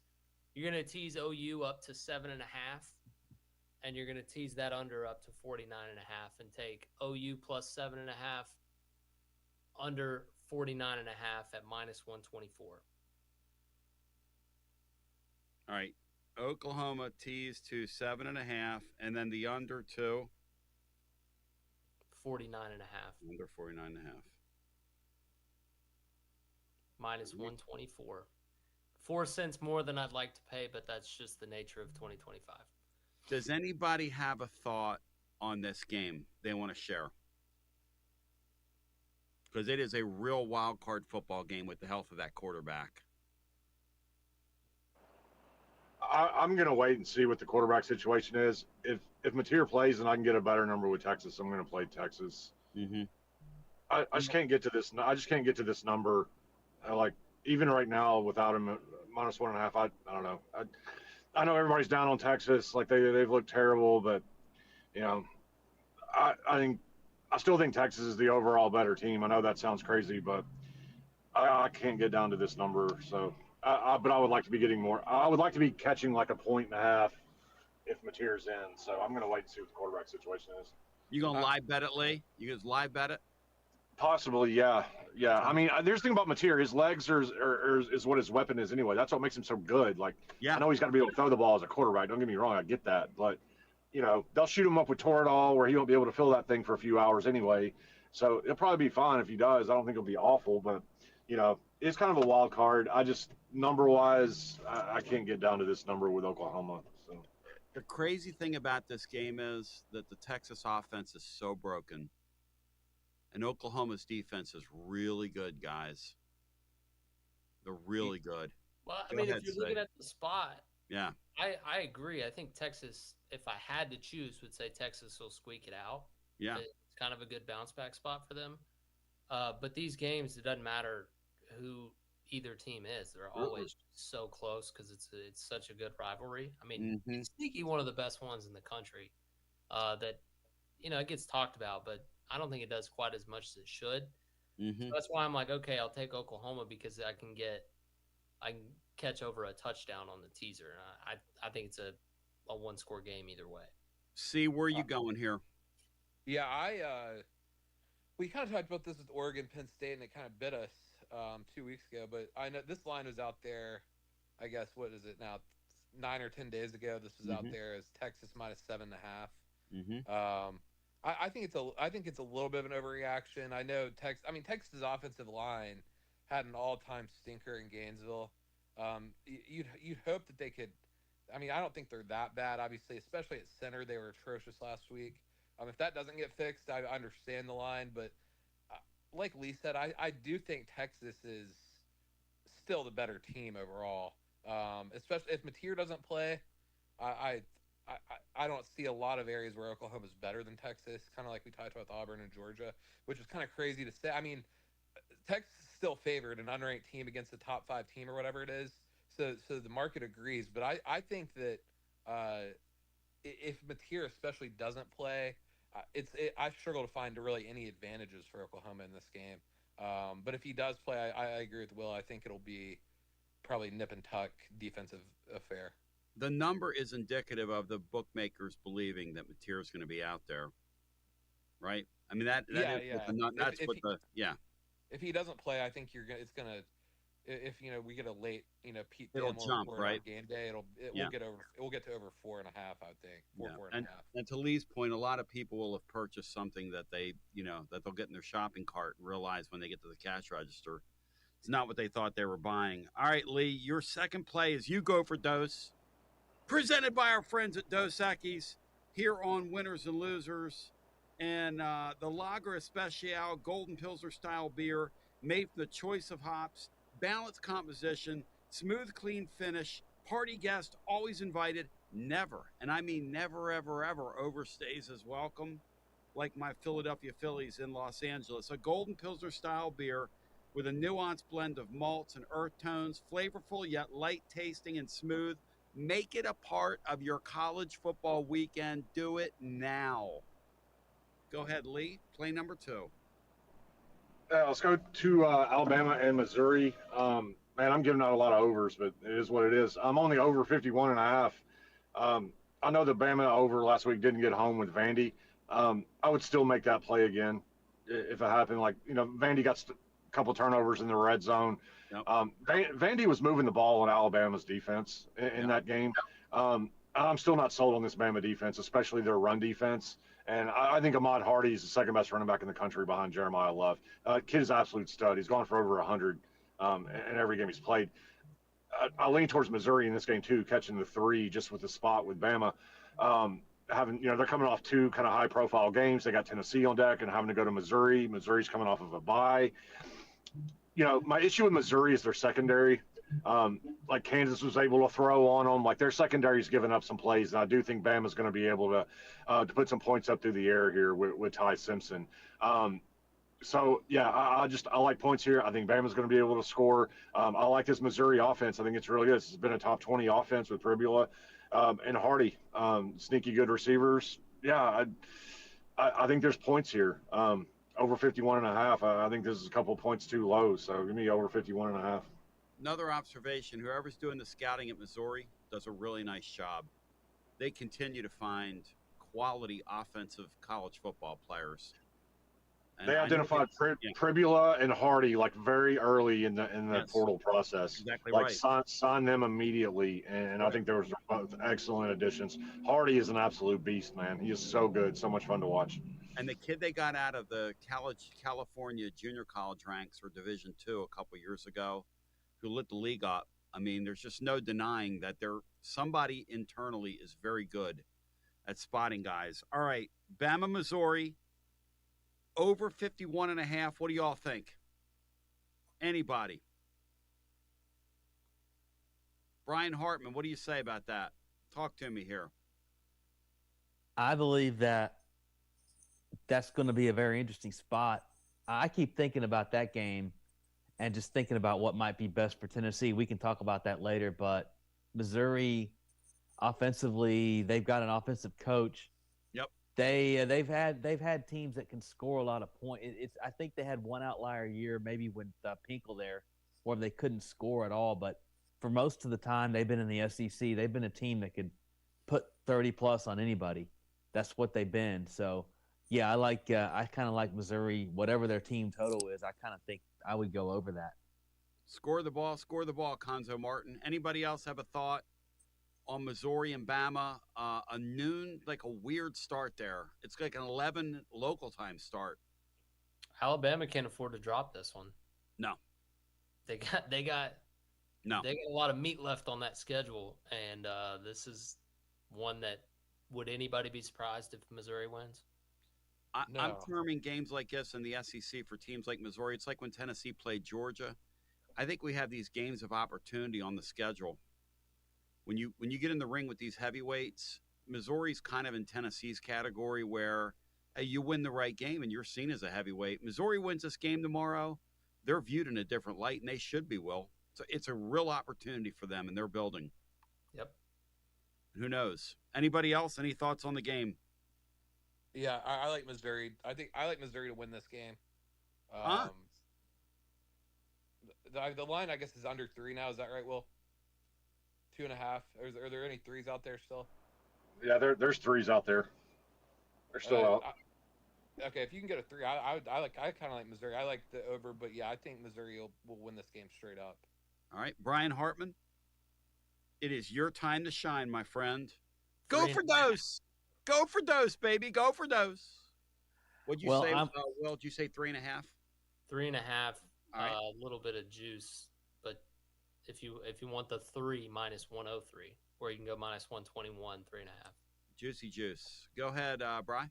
Since I'm going for 2, I want to go for 2 in the Big 12. You're going for Dose.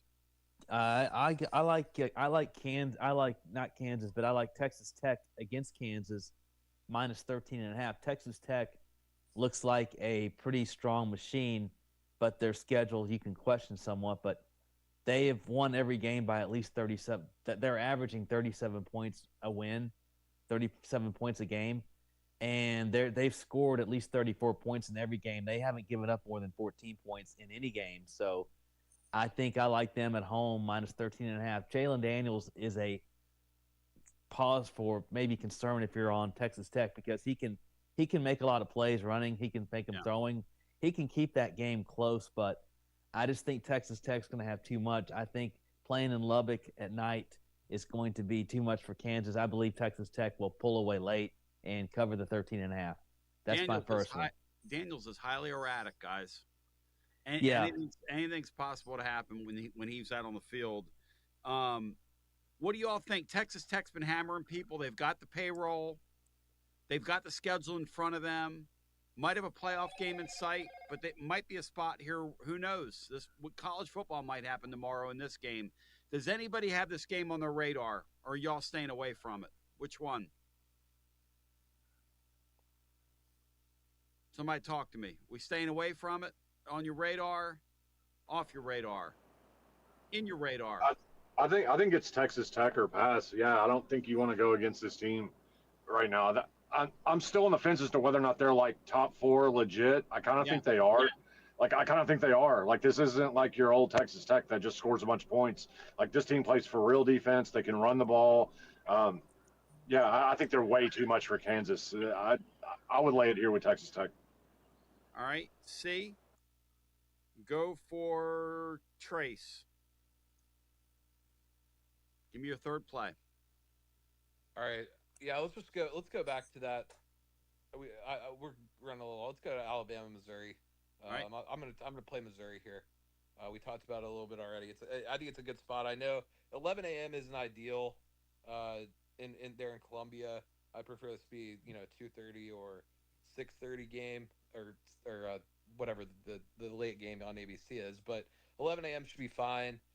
Alabama's been totally different on the road than they have been at home under DeBoer. They had, obviously, I know it wasn't a huge, but they had the game day there last week. They had all this stuff. They have Tennessee next week. It's a really good spot. Mizzou here coming off a bye. They're healthy. Lee talked a little bit about Alabama's defense and some of the concerns they have. This is not really, and that's the thing we're going to have to get. This is not any kind of indictment on Alabama. I think Alabama is one of the 5-6 best teams in the country, but I mean, this is just a really hard portion of the schedule they're in. And this is for Missouri. This is their entire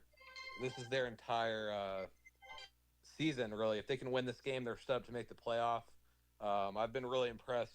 Just like Lee said a lot of what the handicap is for the Mizzou side with what he said at the over. But I like getting over a field goal. That's what I was concerned about. I know it kind of bounced in under 3 at times, but 3.5.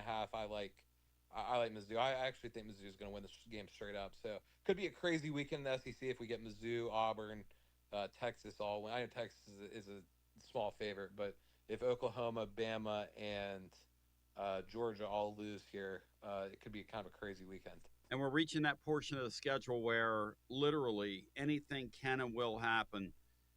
Kyle's third play from the colleges, which I believe the other of you have. All right, let me give you Kyle's third play, and then we'll get everybody else's third, if you guys have a third. He's got Charlotte at Army. Charlotte team total over 13.5. He said that I watched them last week against South Florida. They're going to get 2 touchdowns on Army's defense alone.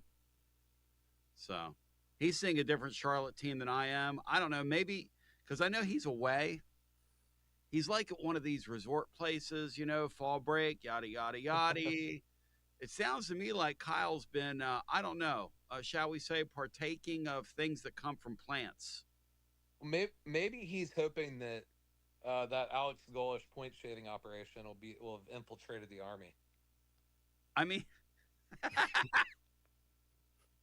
that's the only way Charlotte was scoring last week. I mean, hey, the people that went on Twitter X and just started blasting Golish for the point shaving, and then Hockley's crew in the NFL last week, there were a couple of, shall we say, guys, WWE-looking football games that took place last week on our national card in the colleges and the pros. But anyway, all right, let's go back. We'll stay in the college ranks. Will, do you have a third play, or do you defer and go to your bye week? I've got a third.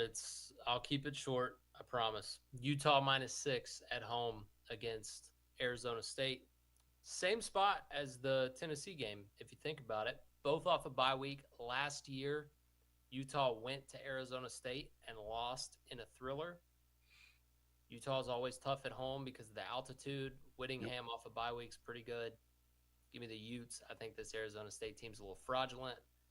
Their win against TCU was cool. It was nice, but they were down 17-0 and came back.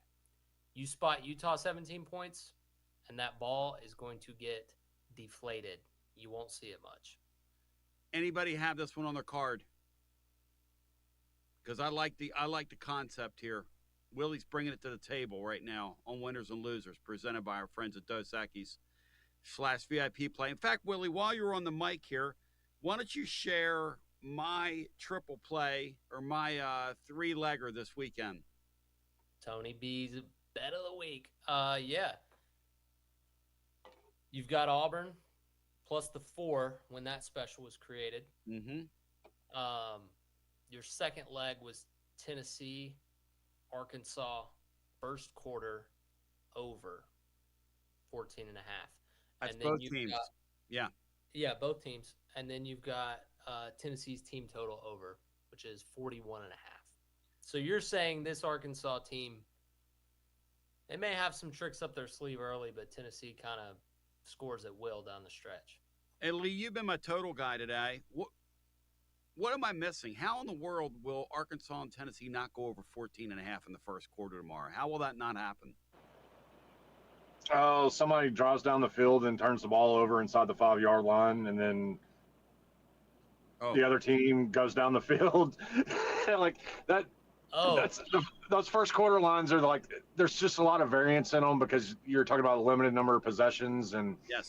Like I said, if so, like say Arkansas gets it, they go down the field, burn up 5 minutes off the clock, they turn it over. Then Tennessee gets it, it takes them 4 or 5 minutes to get down the field, which may not be the case, but then all of a sudden you're looking at 9-10 minutes off the clock and it's 0-0. Like, and from that point forward, it could be a score fest. But it's so many limited possessions. But I mean, you can't really set it below that, like so it makes sense. I get it, but there's just you can get burned. That's what can really burn you. Is just those turnovers or a turnover on downs or something after somebody holds the ball. Well, your point about Pavia last week's well taken. I mean that's an over, that's a hit, that's a good bet. That's the whole. If they finish a couple drives, and Alabama has to go on the road to Missouri with this week, saddle with a loss in a must-win game. That's the league we're in right now. Lee, your third play from the SEC. Well, it's not in the SEC, but I'll do this real quick. I'm sorry, college ball. Virginia Tech is on the road at Georgia Tech. They're catching 14.5. I will never lay 14.5 with Brent Key. These are the spots you want to fade him in. When they are favored versus an unranked conference team, Brent Key's like 0-5 against the spread. They're very good against teams like. They're not better than. Like, they step up with good game plans. They play hard, and the game against Georgia, they should have lost to Wake Forest a couple weeks ago.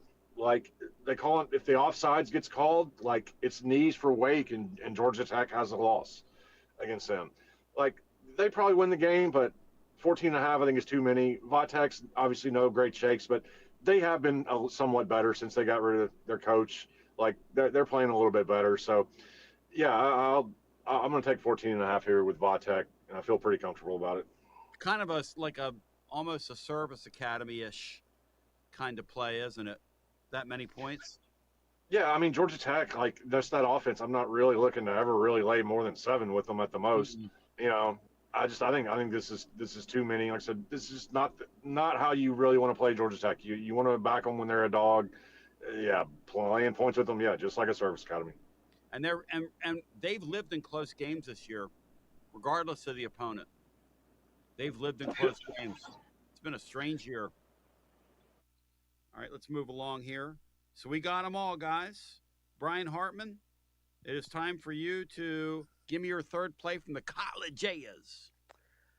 Well, I like an underdog on the road in a noon spot in the Big 12, a sleepy noon spot. UCF is plus 10.5 at Cincinnati. The Bearcats are coming off a big win last week over Iowa State, an emotional win where they led from almost start to finish. They led by 2 to 3 scores from start to finish. I don't know. I don't think Cincinnati's a team that can get up 2 weeks in a row and play that well to cover a 10.5 point spread a week later. I don't think I trust them to do that. I think it's a sleepy spot coming off an emotional game like that. A 12 o'clock kick early against the UCF, who's 0-2 in the Big 12, but they're not. Having watched them, I don't think they're not a bad-looking 0-2 team. They're actually capable of going in there and maybe even winning the game outright. But I do like UCF and Scott Frost catching 10.5 in that sleepy spot and an emotional letdown spot. It's more of a spot play for me. I like it. Anybody have a thought on Brian's thoughts with Central Florida catching 10.5 with Cincinnati? It's good logic. Right. I love that Cincinnati team, but I wouldn't play them here. Let's go to the NFL. Will, hit it. No more snake style? Okay. I'll lead us off in the NFL. I hate this pick, but I have to. This is the play. It's prime time. It's Kansas City, short home favorite against Detroit. You got to take them here. Chiefs, money line or -1, whatever you want to do. All right. Anybody? Chiefs last stand? Yeah. Is it over for the Chiefs? See, what do you think? No, this is a good. This is going to be my play. I'll give another one, but yeah, I'm on board with that. That's slam dunk Sunday night game. Chiefs. Hey. I thought played pretty well against the Jags.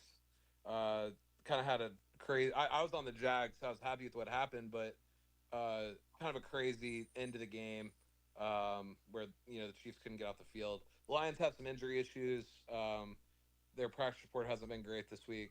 This is a must-win here for the Chiefs at home. They're 0-3 in one-possession games this year after they had won 17 in a row. So that's a little bit of the variance evening out. But yeah, they have to win this game, and it's primetime home game. I think the Chiefs. I'd feel comfortable backing the Chiefs here. I think that's a really good play. And good luck getting any calls if you're the Lions. Yeah, no kidding. All right, moving along, Lee from the NFL. And the Zebras. What calls your mind? What calls your name, Lee, in the NFL? Yeah, the Chiefs is probably the best play on the board. I agree with that too. But I'll give out San Francisco here catching 3 against the Bucks. I'm sorry, I'm going to keep. We faded the Eagles last week. We're going to fade the other Ponzi scheme, the Bucks. Yeah, like the Bucks favored by 3. Yeah, they keep winning all these games. They haven't covered this number all year, despite all the wins they have. They haven't won a game by more than 3. Like I think there's a perception because of how they're winning these games, like at the last minute, that they're just like this super great team, and they're not. Like you can only keep scoring touchdowns on 3rd and 13 like for so long before it bites you. Like that's not sustainable. Yeah, I like the 49ers here, like catching 3. It's obviously the key number. I think the 49ers are the right side. The Bucks are eventually going to get caught. And I think it's this week against San Francisco. Brian Hartman, you're the man from the NFL. Hit it. I'm going to go with the Jags and the Seahawks. The total's 47.5. Seattle's coming west to play coming from west to east to play at 10 o'clock a.m. their time. The Jags are coming off an emotional on a short week, 6.5, 6-day layoff. The defense for Jags is pretty good. They're pretty good with takeaways and turnovers and creating them. They just made the trade with the Browns. They sent Tyson Campbell for a Newsome for the Browns. So I like the under 47.5 in the Jaguars versus Seahawks game. It actually makes pretty good sense to me, Brian. Moving along, NFL. Who you got? Yeah, let's go to the other primetime game, the other standalone Monday night game. I'm going to be on the Falcons here. I don't love it as much. I was hoping the Bills would win last Sunday night against the Patriots. That's spot-wise not ideal, but I still think this 4.5 here, too many points for the Falcons. The Bills defensively are shaky. They can't run a little more surprising than that. They really can't run the ball. As well as you would expect with Cook and Allen. They haven't really unleashed Allen outside of that Ravens game. I think that the Falcons will be able to take advantage of the Bills here on the ground. And the Falcons, outside of that total stinker we saw against the Panthers, have been very, very solid. I think there's a lot of stuff that shows they're better than the Bucks in that division. And I wouldn't be surprised if they ended up catching them. They do need to win this game here on Monday night probably, but I agree with Lee. I'm not a huge fan of the Bucks either, but their defense is gonna really bite them. I like Lee's play, I like Will's play, but yeah, I'm on the Falcons here on Monday night plus 4.5. It's time, ladies and gentlemen. Now it is time for us. This is nut cutting time. This is separating the men's from the boys from the its, as it were, and it is selecting 3 games out of the following plays that we've had as ladies and germs, just to once again review for you here on Dos Equis, presented by our winners and losers, presented by our friends at Dos Equis. And shout out to VIP play. You'll find go into the specials tab. You'll find my play there, suggested play. But let's have some fun here. Will Illinois under 16.5 team total versus Ohio State. Oklahoma teased to 7.5 under 49.5 in the Red River shout out. Red River, what are we calling that? Shootout. It could be a shout out if you want it to be. Yeah, okay. Utah -6 with Arizona State. And in the NFL, Kansas City -1 with Detroit, which sounds like that could be a power play the way y'all were popping for that. Everybody was popping for it. Lee likes Air Force UNLV over 64.5. Bama, Missouri over 51.5 in the football game. Virginia Tech plus 14.5 with Georgia Tech. And San Francisco +3 against those frauds from Tampa. Those frauds from Tampa. Brian Hartman will take Tennessee -12.5 in their building with the Hogs making bacon. Texas Tech -13.5 and UCF +10.5 with Ewad Cincinnati boys. And he will also take the Jags Seahawks under 47.5. C likes Michigan State -8.5 with UCLA. Nico's revenge. C also likes USC -2.5 versus Michigan. And Lee likes the over 56, by the way, in that one. Meanwhile, Missouri +3.5. And the Falcons +4.5 with the Bills. Kyle likes the Oregon, Iowa over 54.5. Auburn +3.5 with Georgia. Hughes last stand. And Charlotte at Army. He likes, let's see, Charlotte's team total over 13.5. And there you go. All right, guys, what are our power plays? All right, let's make this simple. First power play, Chiefs. Second power play, Michigan State. Third power play, your choice between Auburn or Missouri. Those were the 3 consensus. Or ladies, 4. All right, ladies' choices. Do we want to put 4 power plays up there and go for those, or you want to stick with 3? I say we leave out Missouri. I feel a little better about Auburn than Missouri. All and right. that was one of my plays. All right. What do you guys think? Brian? Yeah, I like 3 because I don't like 2 and 2. That's a weird possibility. Go ahead, boys. Well, it's not a bad week. You're just pushing a little money back and forth. Yeah, across the I table and don't have a yourself. feeling about the Auburn Georgia game, but we can use that as a power play since y'all seem to like Auburn so much.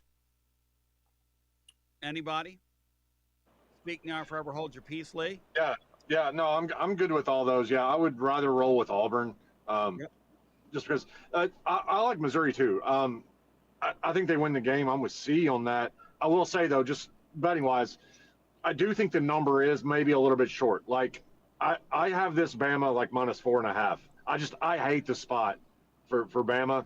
So this is just an example of how the markets have become more efficient and they've caught on to these spots. So the number's not terrific with Missouri, but I think the spot's great for them. So I would rather leave that one out and play Auburn. So yeah, I think Will's was on the right. Will is on the right track with those 3. Any other tips for folks on the way out? Any like C, are you on any Indonesian golf this week or anything of the sort? Lee, any like wrestling in the cages you want to talk about? Where are we here? There is UFC Rio on Saturday. They are obviously fighting in Brazil. The main event is Matheus Gamrot versus Charles DuBronx Oliveira. It's lined about a pick'em. I think DuBronx is the side here. I think you've got to look that way. Gamrot he doesn't have any finishing equity in this fight. All the finishing equity is on DuBronx's side here. And Gamrot just fights in the margins. It's going to be really, I think, tough for him to win a decision in Oliveira's backyard there in Brazil. It is a quick turnaround for Oliveira, getting knocked out like 3 months ago by Topuria, but I think that you got to look at Oliveira here in the main event at basically a pick'em. All right. Anything else, C? Are you on? Yeah. Go ahead. Oh, yeah. Give me I'm back on the saddle this week. I set out last week. We're in Japan on the PGA Tour this week. The Bay Current Classic. I'm on Adam Scott, Michael Thorbjornsen. They've already played around, I guess, 2 by the time this airs, but they're so far ahead that this is going on. This is starting at like 9 o'clock Eastern time on like the night ahead of. So the final round will be going on right after Saturday night. You know, you can listen to Garza Law Firm and then maybe get a sweat on late into the night before the NFL on Sunday morning. We'll be crowning a champion around 2:30, 3:30 in the morning on Sunday morning. Will you be up watching it? Tell the truth. If Adam Scott or Thor Bjornsson are involved, oh yeah, I'll be locked in, just as locked in as I was at 3:30 on Saturday, 4:30 on Saturday in Neyland. And to see, I say, if you have a gambling problem, 800-889-9789. My friends at VIP Play want to remind you that everybody gets treated like a VIP. $20, you get $100 with your first bet when you bet 20 on this fun weekend. Have some fun while you're watching your college football. The promo code and the phrase that pays is TN Tony. And everybody gets treated like a VIP over at VIP Play. I want to thank my friends at Dos Equis. Lager Especial. You will go for Dos. Make it a part of your weekend. Try the Umbar Special as well. There is a Dos Equis for you, no matter your taste. Will Heflin, thank you. Lee, thank you. C, thank you. Bry, thank you. Kyle, thank you. And Juki. What are we going to do with the Juki? Thank you, Juki. Juki, you would have played this week, but it's a long story, my brother, what I did over here.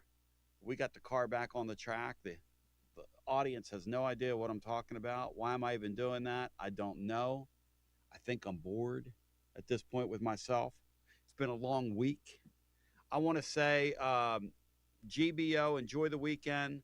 Let's celebrate here locally the 1990 Tennessee football team and the 1985 Sugar Vols. Always in our hearts. We appreciate you. Have yourself a great weekend.